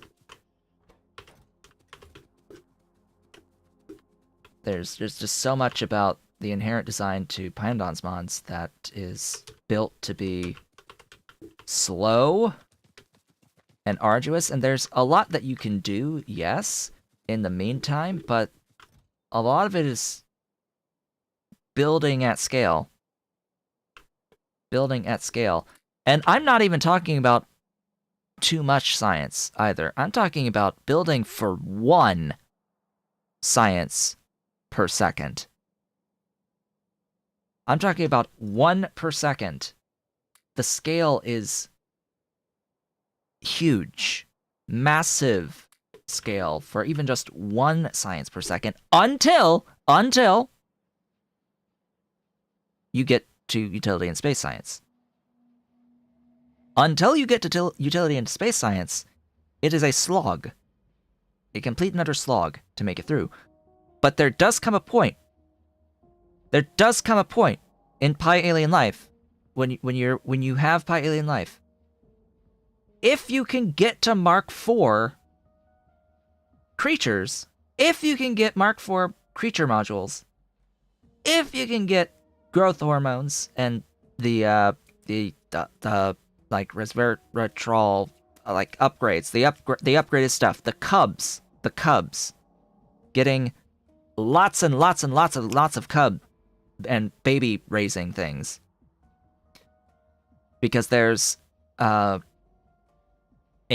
boost to the production of the ability to produce the cubs, and then there's boosts for raising the cubs to adults by lots of factors. I don't know if that's been tuned and reduced in its effectiveness, but it's just flat out like scale problems immediately disappear once you get to those processes, because it massively amplifies things.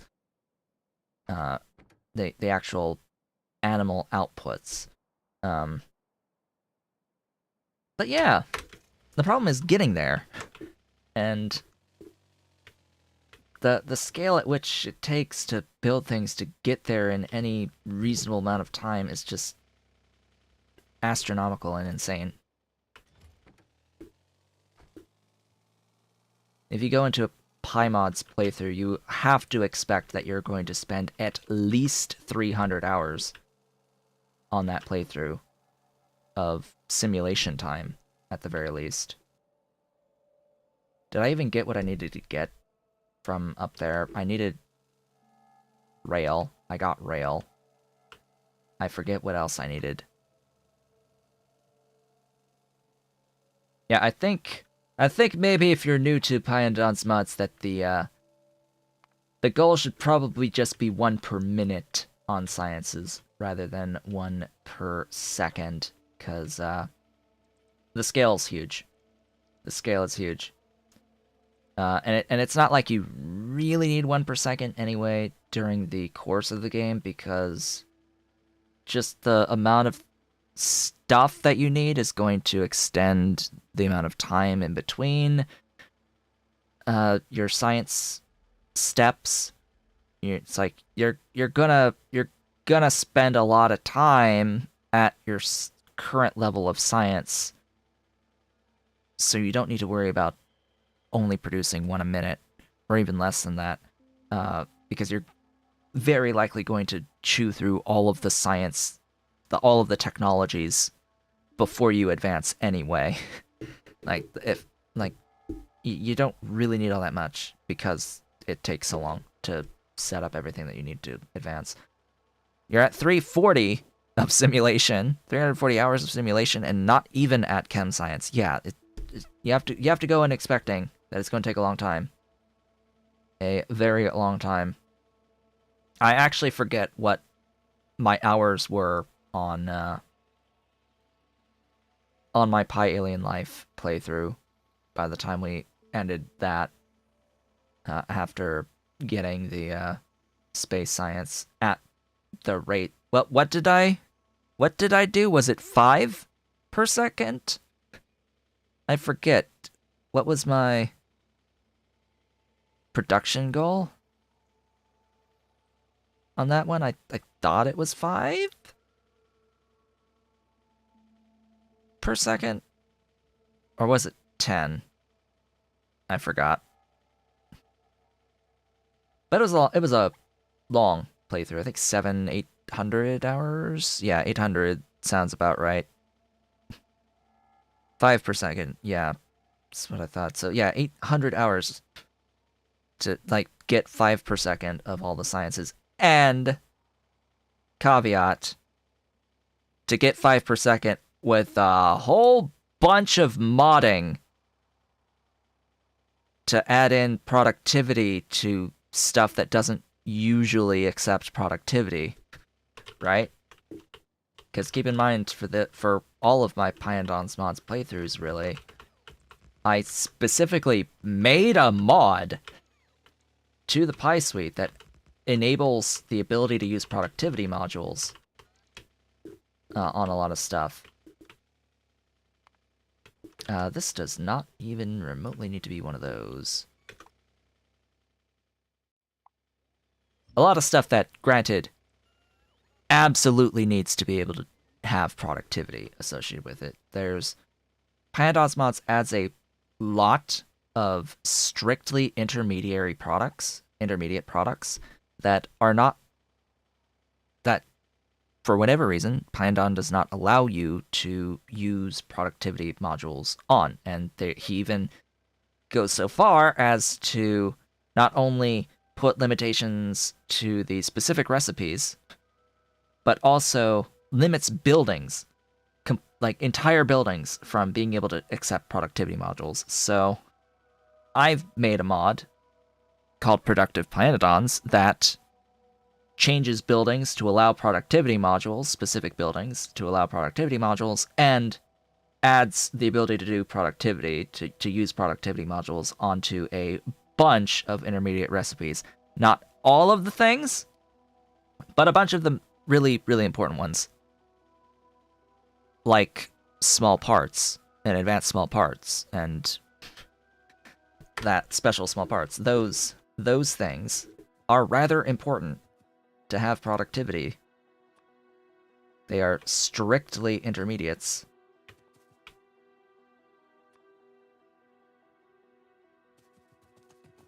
What is wrong with you? Alright, that's it. There we go. Hello, Ave!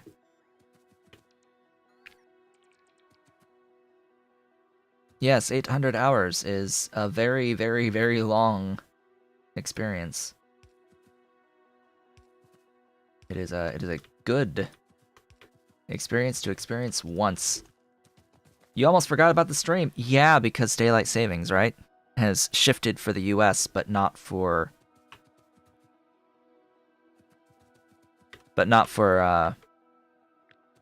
Europe at this point in time.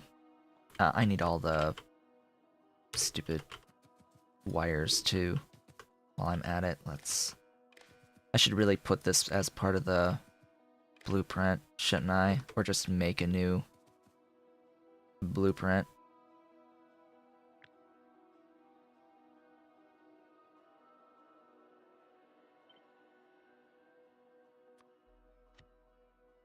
Get rid of that, and then put this in here. There we go.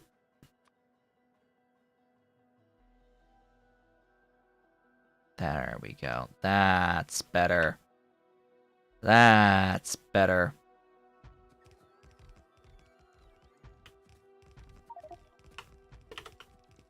So that's the mall. That's the mall's train station as it will exist as going forward. That can go away. I'm not going to be producing anything that needs to be put onto the train network, so that entire section can go. This can be expanded. Hello! Dolly is here! Dolly is here to say hello. Hello, my Dolly. Hello, my baby girl. She wants to go. She wants to go, but she's so much smaller than her brother. I can hold her in one arm. She cannot get away if she wants to get away. She's too nice. She's too nice. She specifically doesn't want to hurt you. She avoids hurting you. She knows not to use her claws. Ollie uses his claws. And he will hurt you to get away. He does not care. Heck, I could have Ollie sitting in my lap, and if he hears a noise, in the rest of the house, at somewhere else in the house, and he wants to go investigate, he will leap off of my lap and dig his rear back claws into my thighs as he jumps off.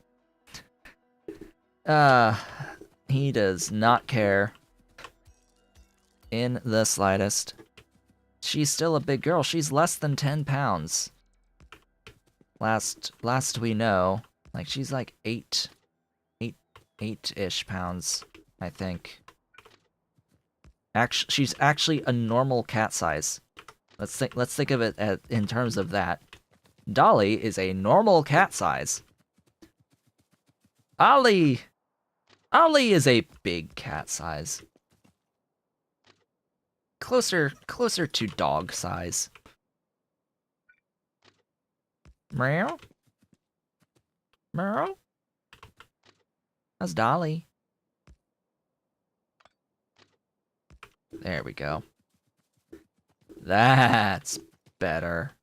The only unfortunate thing is that I didn't get that as part of the blueprint. I need that a little bit there.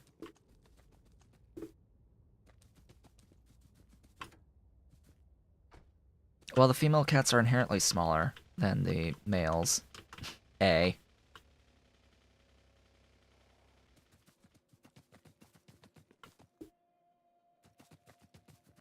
These chests are not. I have to always redo that. That not being there is because of the order of placement. I'm pretty sure that it's based on, or no, it's because I didn't. Duh, I didn't do it before I copied and made the blueprint, did I? Nope. No, I did not. Yeah, about this time you actually get all the things that you need in the blueprint before you save it. There you go. That's better. That can die a horrible death. But I think order also plays a role for placement of the thingies. So if I were to do that, yeah, the ghost will be there, but if it places, I don't know, if they try to place this here, I don't know if that connection's gonna work out. I've had issues. I don't care about the station names. The station names automatically get renamed. It automatically iterates on the names. It doesn't really matter, and I'm going to change the names anyway.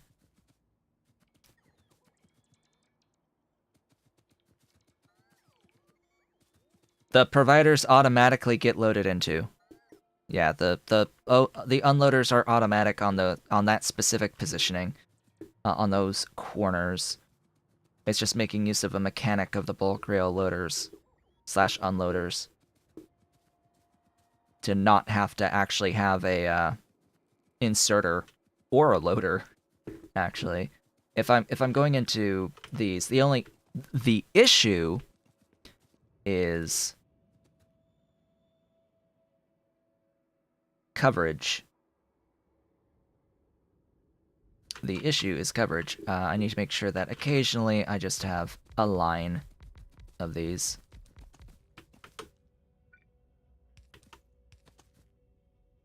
Yeah, so if you put a chest adjacent to the square here, the bulk rail loaders, you can see the inserter symbols on these buildings.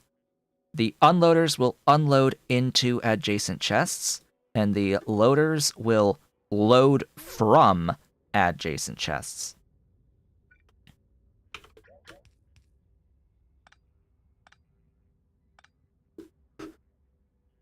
And it will use the bulk rail loaders stack inserter and speed to do that as well. And if you have chests that are larger, you could even load into like warehouses, like the Angels warehouses that are freaking huge.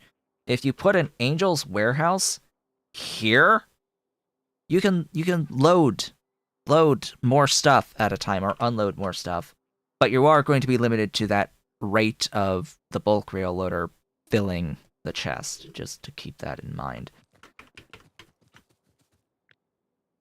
Alright, let's get another line of these. May as well put them right in here, get that alignment going. And there we go. Ta-da!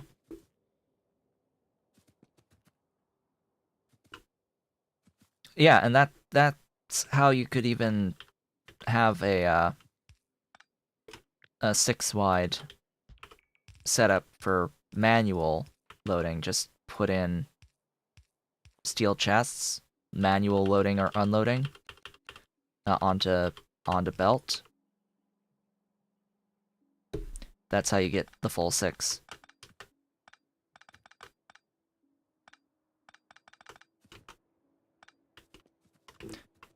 'Tis interesting.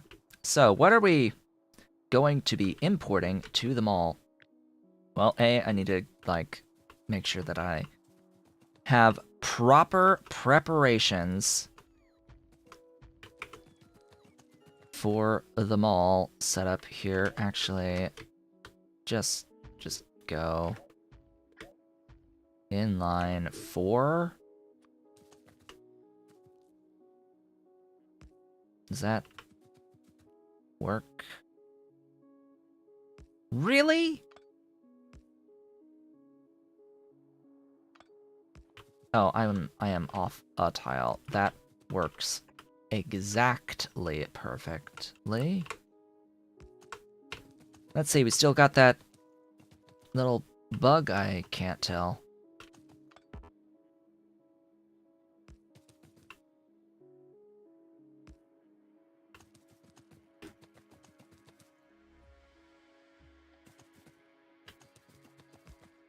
Yep, we still got it.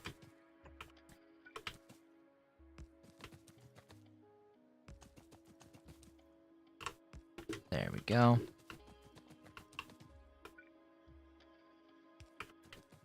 Just getting a few roboports down for charging. just a few. Next. So this is the mall.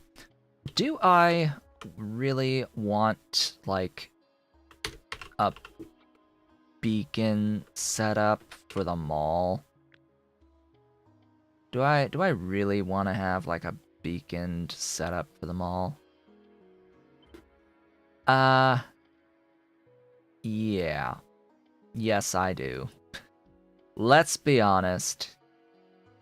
The answer to that is yes. Absolutely. That is not the smallest unit. That is the smallest unit. Get rid of that. Get rid of that. Okay. Ta. Da.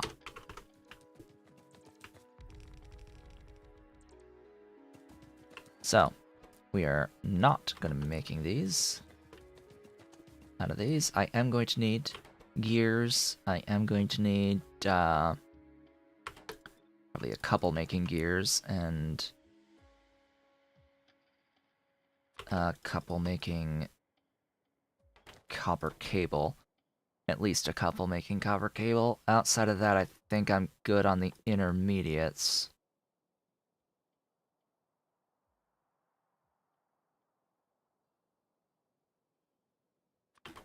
Pipe, pipe, pipe, pipe to ground. Speed, speed, glorious speed.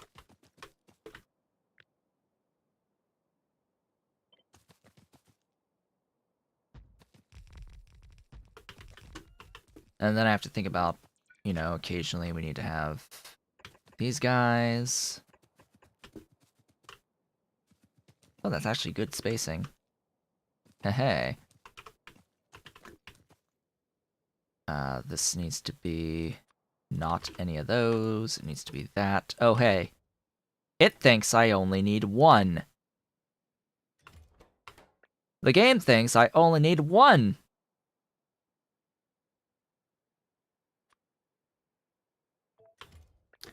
We need more than that. Thanks. Am I even going? I'm not going to do all that there. Hold up. Those need to be that. This needs to be that. And these. Maybe I want some extra. Yeah, these will shift. Actually,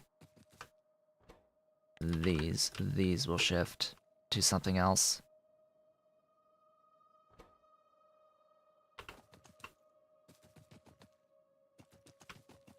Yeah. This needs to be copper plates.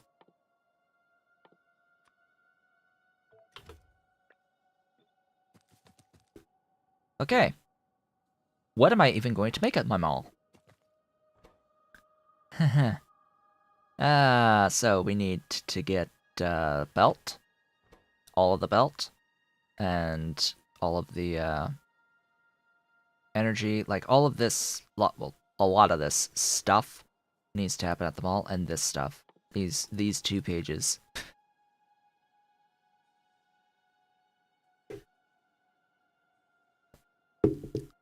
There is a mod that changes the copy behavior from assembler to chest already. It's called additional paste settings. Look up that mod. It changes, and it allows you to it allows you to customize as well the behavior of the settings. It doesn't really take into account travel time, but it does take into account like it lets you set it so that instead of the current behavior, it takes the amount of resources of the recipe required for the recipe, and you can multiply it by a flat value, and it allows you to have a setting that lets you then add to the amount. So what you can do is you can do your shift right click on the machine and shift left click on the requester chest, and then keep left clicking on the chest to increase the values of the requested amount. I've used that mod essentially every playthrough, but not this one.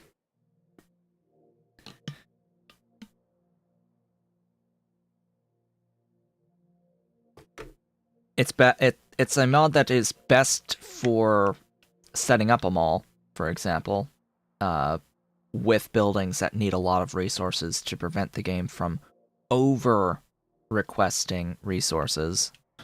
That's another problem that happens sometimes, is over requesting.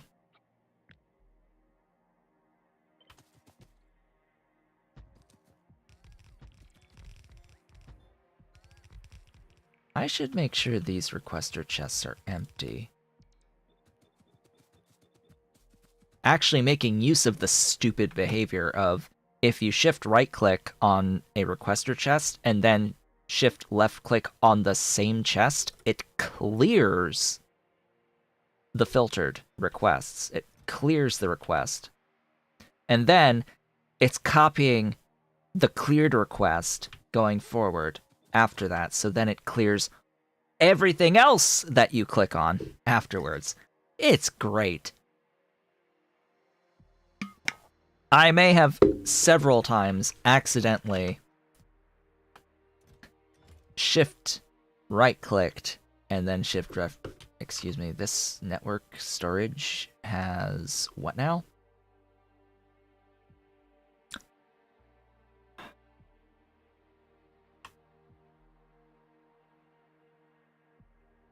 We're not logistic request.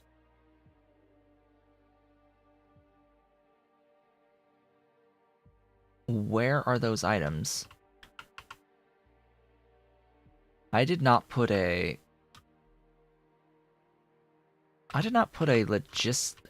storage chest down.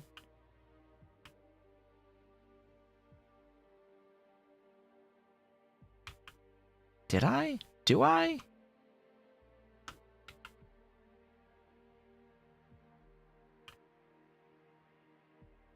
Oh, it's me. It's me and my trash slots. It's my trash slots. So logistic system storage on the tooltip. I was like, what has these things in it? What storage has these things in it? It's my trash slots of my character. Ah, boy. Yep, that's a thing.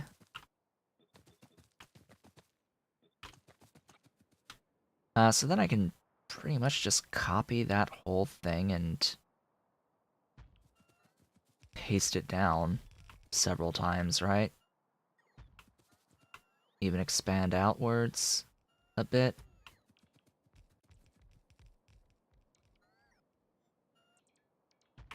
I don't really need those. And if we have charging problems, that's fine. This is just the mall. It'll produce things as it produces things, as it gets resources to produce things. Well, what am I going to make next in the mall? What am I going to set up? Just like everything? See, this is where I want to have the additional pace settings mod because, yeah, we need a few things.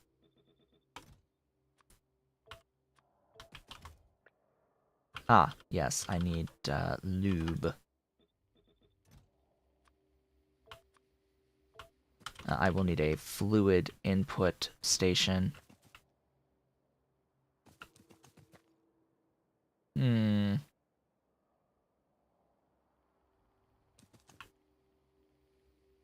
As much as I would like to keep all these like together like this, I'm going to actually swap it to just be like all the yellows.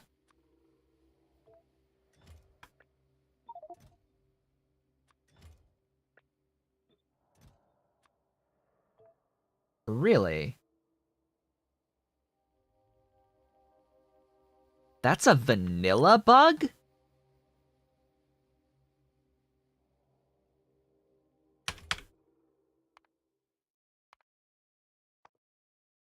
I did. Oh, I. Oops.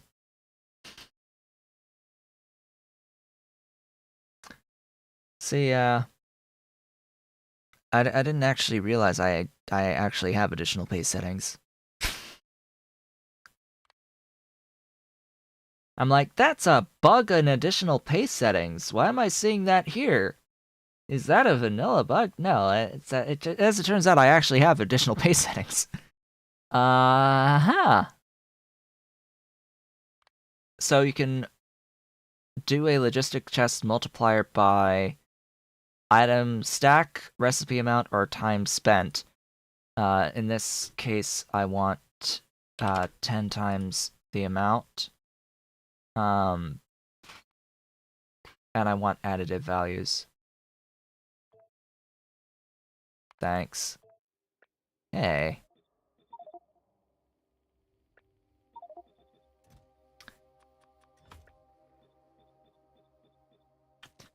But the problem is, yeah, if there's already a logistic request and you like change recipes, there's a problem with it saying, "Oh, there's no room to do to base the logistic things. There's no room. You can't possibly have enough room. There's no room. There's not enough room there. Like there's no room. None. Zero room for anything. This one's gonna be what now? Steel chests. I have declared this steel chests. It can have all those modules too. Up here, you there. But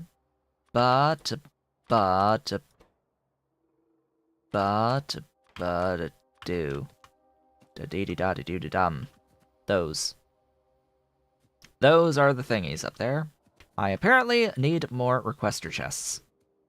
Huh. Did I bring my car here?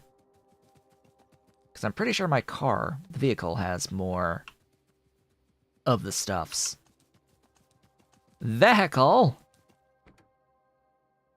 You have some of the more of the stuffs. Any of those. So that's always nice. Any of those. Which I may have needed a few more of.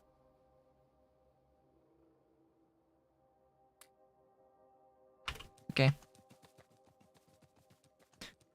I keep building on uranium for whatever reason. This is not the first time I have built on uranium, over uranium. Gosh, look at all that uranium that's being covered by my majestic solar panel array.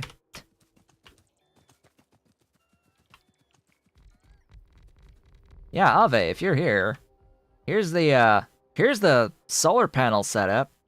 Current state. Here's our solar panel array. We've got just a few of them at the moment. We're about halfway home to the ideal amount of power that I want for the everything. It's about halfway there. We need to double it. We need to double it. We've got 119,000 solar panels plus with 101,000 accumulators. Just a few. Just a few things. And don't worry about the power, there is plenty of space for substations.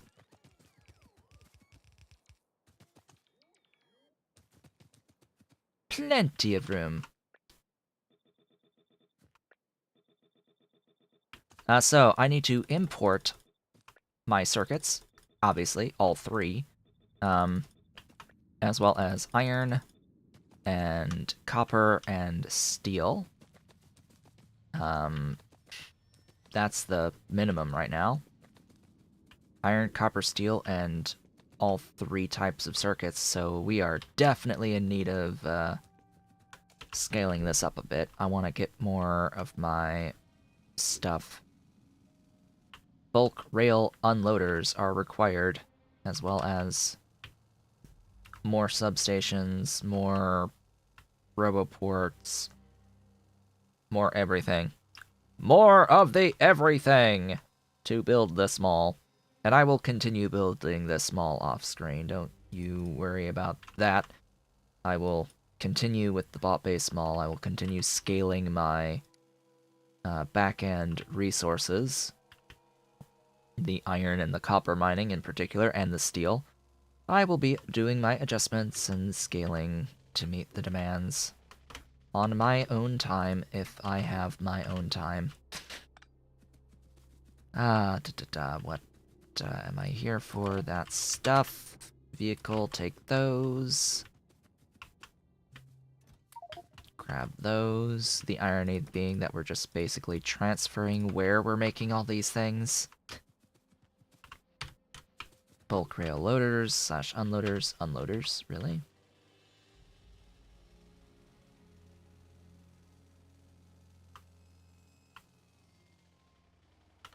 There you are. Hello, unloaders. Give me some of those too. And modules. However many modules I've made so far. Oh yeah, modules. I may want to make those at the mall here. Yes, grab those. I've still got a few productivity modules. As it turns out, you need fewer productivity modules in a whole of a build as you increase the amount of speed modules, reducing the total number of factories. You end up needing a lot more speed modules. Just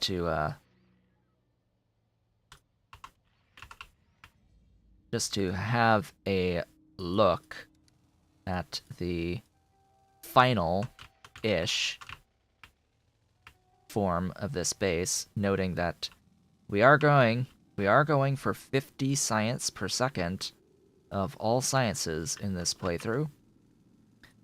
After assigning beacons, speed beacons to everything, and having all the productivity that I can get, as far as I can tell, the only exceptions at this point being the mining operations as part of this build, we're down to 11.7 gigawatts and 9,621 buildings, but also, wait, that doesn't seem right. 11,435 productivity modules? Huh? Well, alright then. A lot of that's this. Not having that big of a thing with the speed modules. Alright, that just means there's a lot of really slow processes. in here. Usually I would think that we would need fewer productivity modules, but I guess not. Huh. Yeah.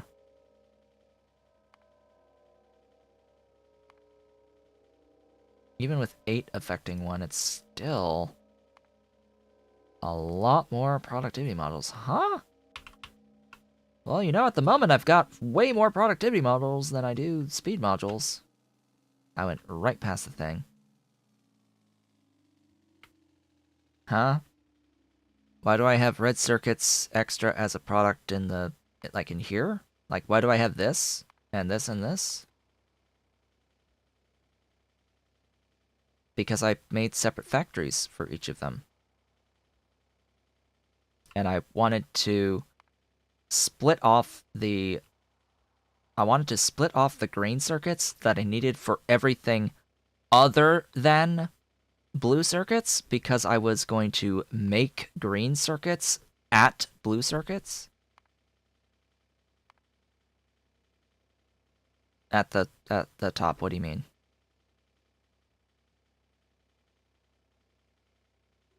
Why do I have red circuits extra as a product? I don't. I have it as an input, not a product. And the oil here is simply a product of the order of operations in matrix solver mode. Like, that there's... This is only here because it's an input, because it's part of this production block that's inputting into this block and this block.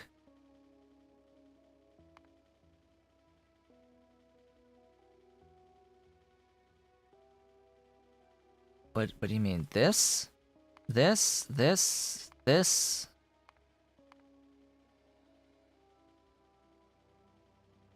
This? This is just an order of operations thing. This is just an order of operations side effect. It shouldn't have any excess amount. Actually, no, it does. It does, because I very specifically told it to make 400 here. I rounded up to produce extra red circuits, so that I would have some extra to feed them all. Ideally, I should have that for everything, but I manually set the reds to 400, rounded up. That's that story. Forgot about that. Forgot about it. It's there. It is there. I am making a bit more than I need for the actual final science, and I should be doing that for everything. Not like I really am doing that for everything, but hey, there we are. Ah, beautiful robots doing your thing. Place the everything. I need more of the everything. There's still some beacons to place. Let's grab those.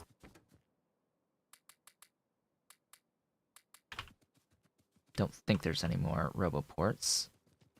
Need to continue to extend the roboports downwards. There we go. Huzzah!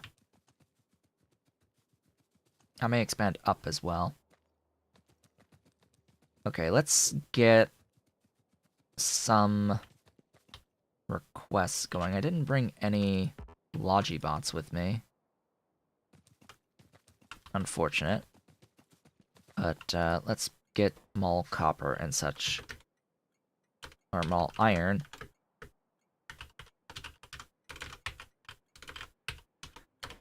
And of course, this being the mall,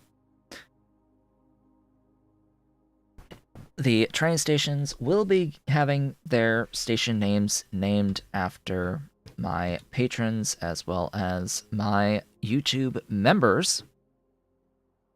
Just gonna go right down the list, starting with patrons, Cole Fodoraro being the Chromium tier patron. Next up, we have M. Copper. You are going to be Johnny Madison, a Copper tier patron. Followed then by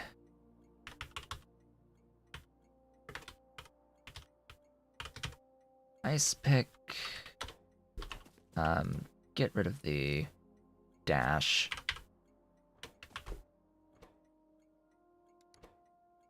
Just get rid of the dash completely. And let's see, you are going to be M Green Circuits. And you are Red Circuits. There are three more names on the Chromium, on the Copper patron list, and then we move on to the folks who are members of the channel. And that shall be that. I need a blue circuit one, I need a lubricant one, and I need a engine unit, an electric engine unit one. Oh boy. Yep. Engine unit, electric engine unit, flying robot frames once I make them.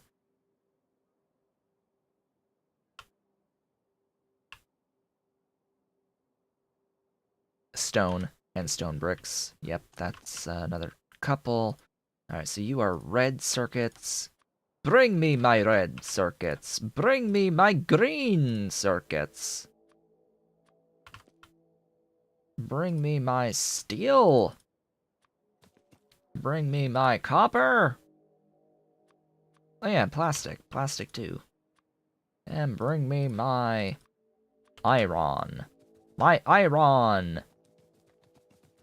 So that we can actually begin having things move. Be nice to have some things move in this mall. I will need robots for the mall to move. However, so let's go ahead and do that. Get that all set up, ready to go. And my goodness, it is getting close to the turn of the hour. Wow, 17 more minutes before the end of the stream. Already. As we are sort of wrapping up this small build. I mean, all that really comes after this is just the scaling of the mall build. Making it huge. Making it ginormous. Give me all of those things, and yeah, I think I'm good for now. We will add more thingies.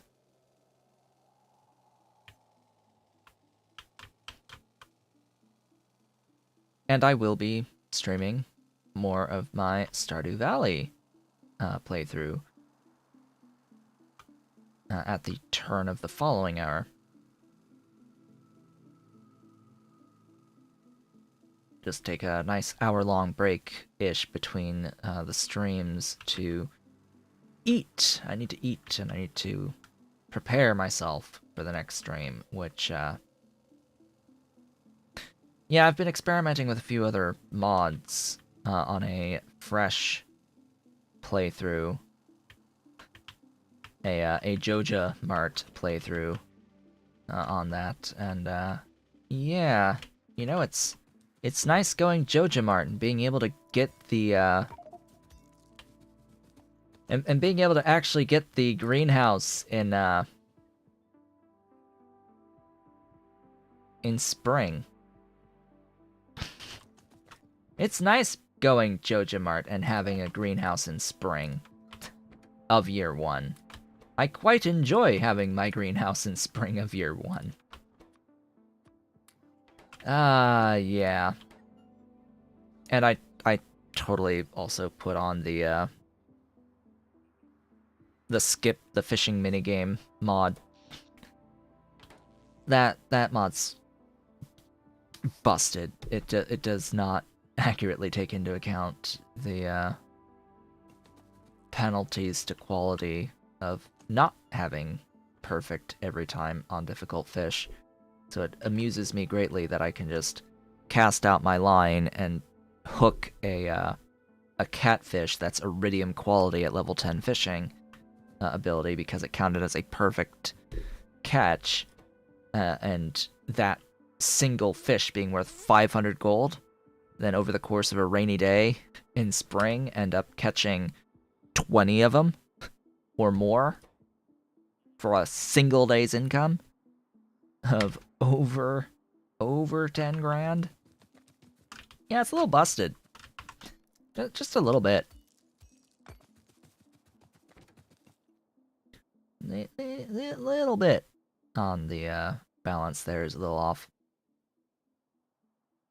But yeah, I will be switching back to my normal mod set mods during our hour-long break. I might add something or other. I'm thinking of adding fast animations to that set, but yeah, for now, I need more stations.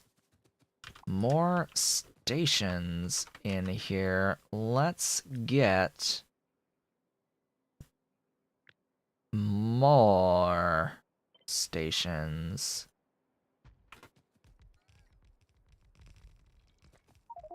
I don't need to add construction bots to the mall. I am not going to need to automate the expansion of the mall, I don't think. The mall is not infinitely expanded. There's a limit to the things that I need and the amount of stuff that I'll need. And I can just get that set up now. So I added 5 thingies. I need a fluid one at some point as well. So let's get a fluid request. That's a fluid request, and it'll go apparently right there.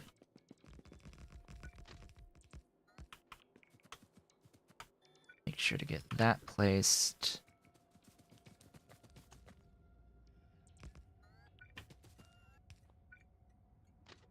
Oh, really? I'm out of requester stations. Huh. Out of requester stations, huh? Completely out of requester stations. Not out of storage tanks, though, thankfully. Okay, so these next 5... Well, this one's going to be M... blue circuits. This one is going to be... Last one was Nicolay, yeah? Yeah. This one is going to be Tom Dubliner. This one, M. Stone.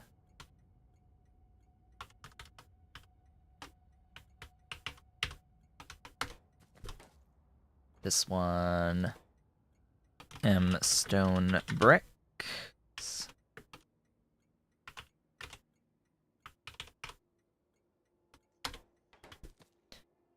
And then that is it for the copper tier patrons, as far as I am aware. Pretty sure. So then we get into what others? Engine units will be Ave.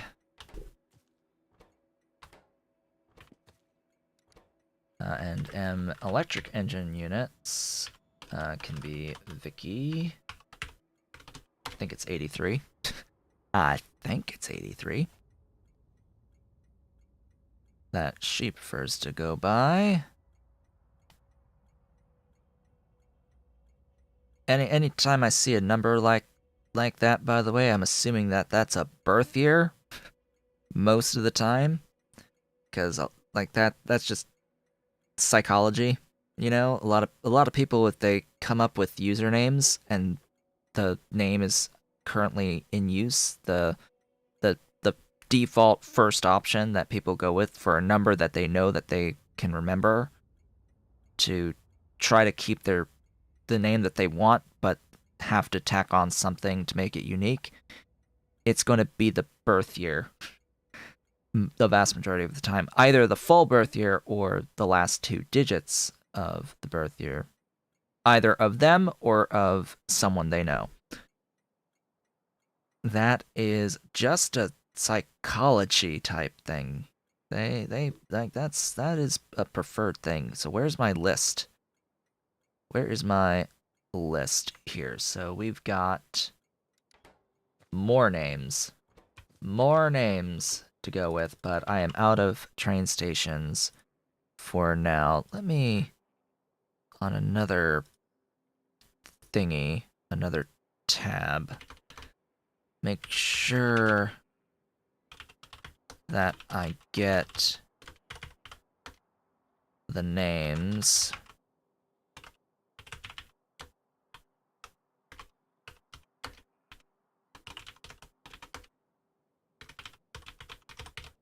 of the ones that I don't currently have.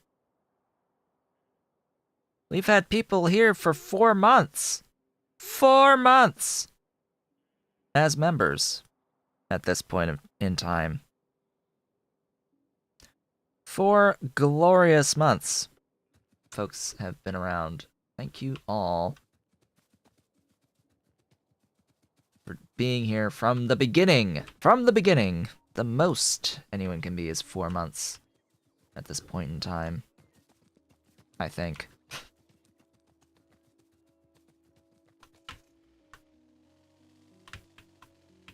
And I think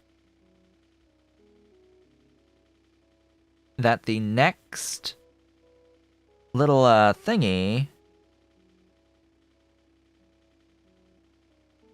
yeah, I think that the next little loyalty icon is at 6. I think the next loyalty icon for folks will be at 6 months, and that is going to be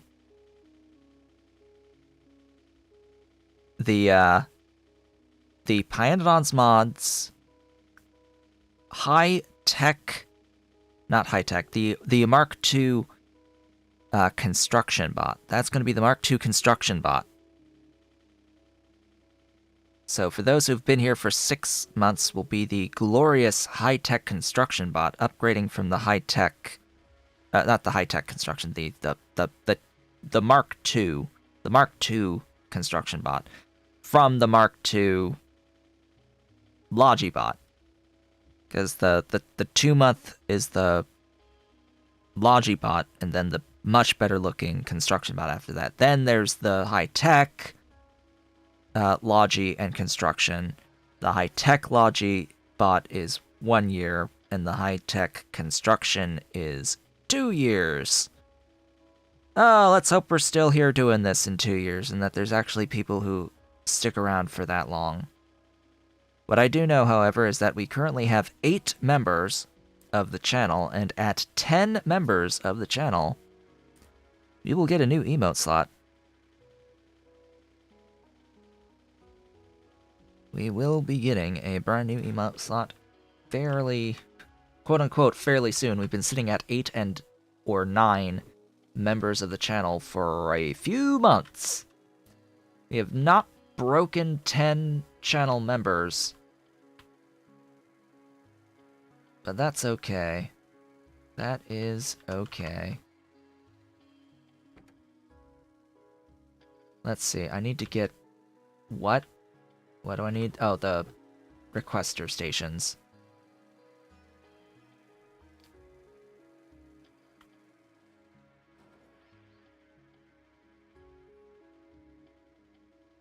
Does YouTube have this weird thing where a channel's emotes can only be used on that channel's videos, chat, comments? I believe so, yes. I'm pretty sure they can only be used on my channel and stuff. At least that used to be the case. I don't know if they changed that to actually make it usable everywhere. I wouldn't know. I'm not a member of anyone's channel to test that. It used to be that you could only use the, like, as far as I'm aware, it used to be that you could only actually use the emotes in live chat, but you can totally use the emotes on any post made, on like any comment on any of my videos at the very least, and any comment on any of the community posts that I make. Should be able to use them.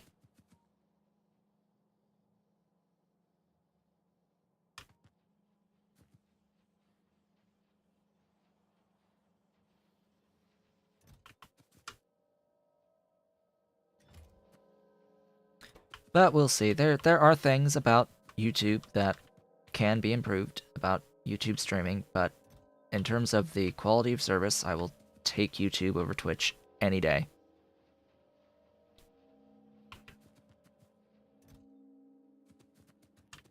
Because, yeah.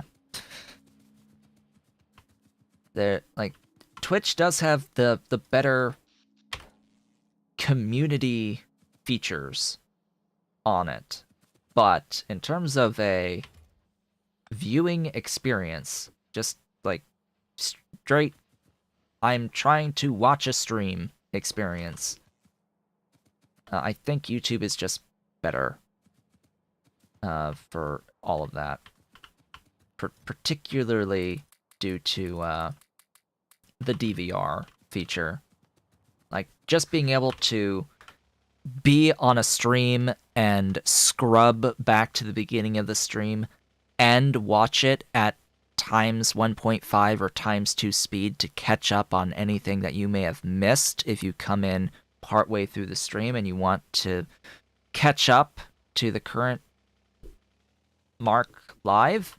You can do that on YouTube. You cannot really easily do that on Twitch. You have to actually go to the VOD, watch to the point in time that the stream was at when you clicked on the button to go to the VOD, then refresh the page and scrub back to the moment you left off on, and it's not great.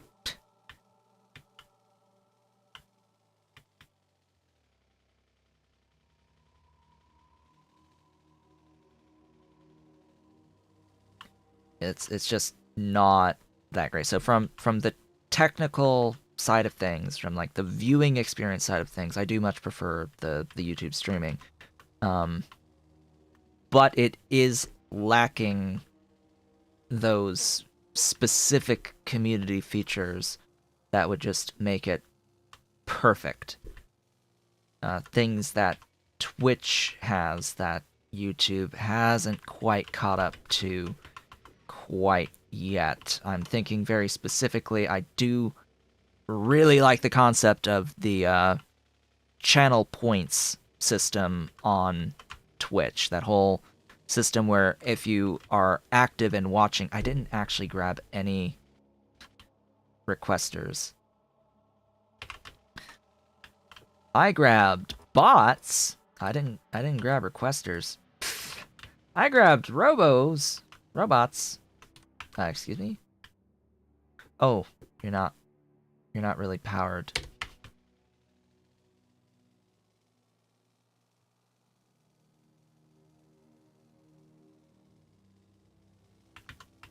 The problem with Google Plus is that it was forced upon everyone. Ultimately, that was the problem. It made people angry that they were forced this thing down their throat. That was the biggest issue. Prepare for an alert. I hope it works. An alert. New channel member or something. Alert, alert. Where is it? Where is it? Alert. Is there an alert?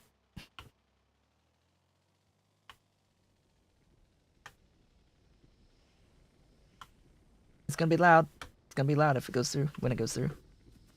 Again, another one of those things about Streamlabs. It doesn't always get all the things. Catch them. Oh.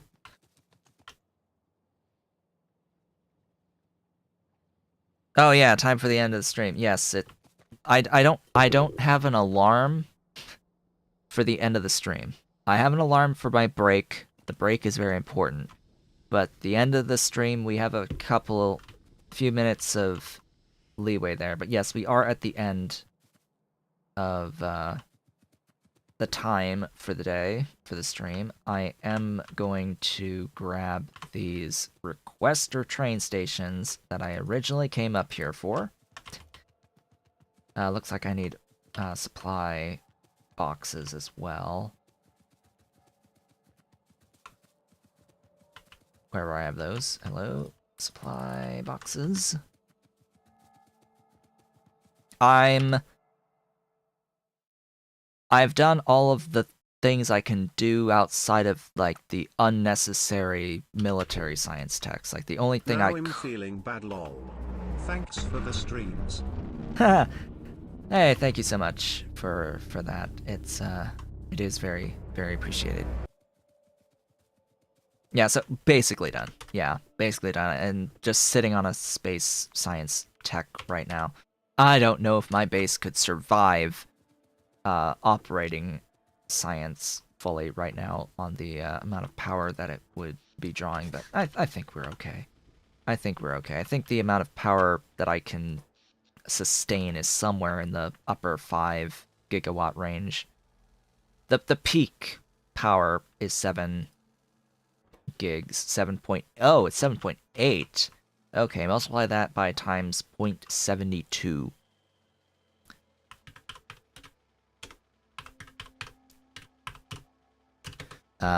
Yeah, 5.6-ish gigawatts is the current max.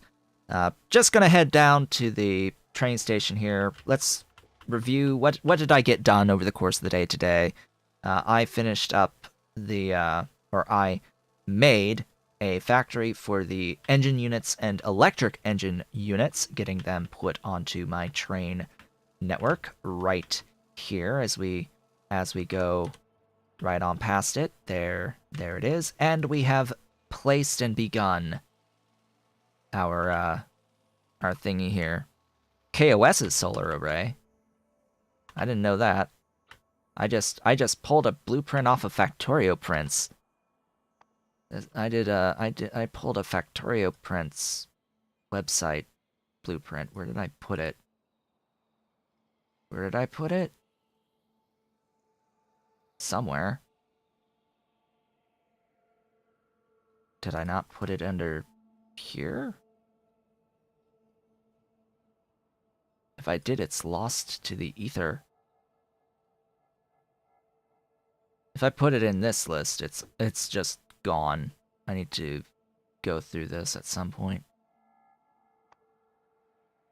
Yeah, I pulled the original off of the thingy.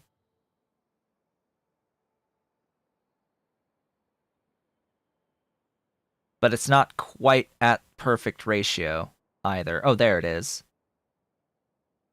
That's it. It's called Solar Farm. It's not quite at ratio. It's got this thing, these 9, and I've just adjusted it a bit, put in like radars occasionally, and then made a thing that's like that tall and double wide, but continuing to expand that as well, and continuing to build out the mall, powering the mall, the new brand new shiny area for them all down here that will continue to expand. I will continue working on this off screen, getting it powered, getting stuff flowing, getting all the recipes set and all that. And yeah, going on from there, further expanding the back end is all on the agenda. With that, folks, I would like to thank you all for watching. This has been Otaku Shobot. If you have enjoyed today's stream, please be sure to do all the social and engagement stuff below the video. Leave a like, leave a comment, subscribe if you have yet to subscribe, and hit the notification bell, and consider becoming an Erudite Otaku member of the channel by clicking on the great big blue join button, as well as potentially supporting on Patreon at patreon.com/otakushobot if you're so inclined and able. I, of course, will return at the turn of this next hour for more of the Stardew Valley playthrough, and we'll be back with more Factorio on Tuesday. I hope to see you all on the next one.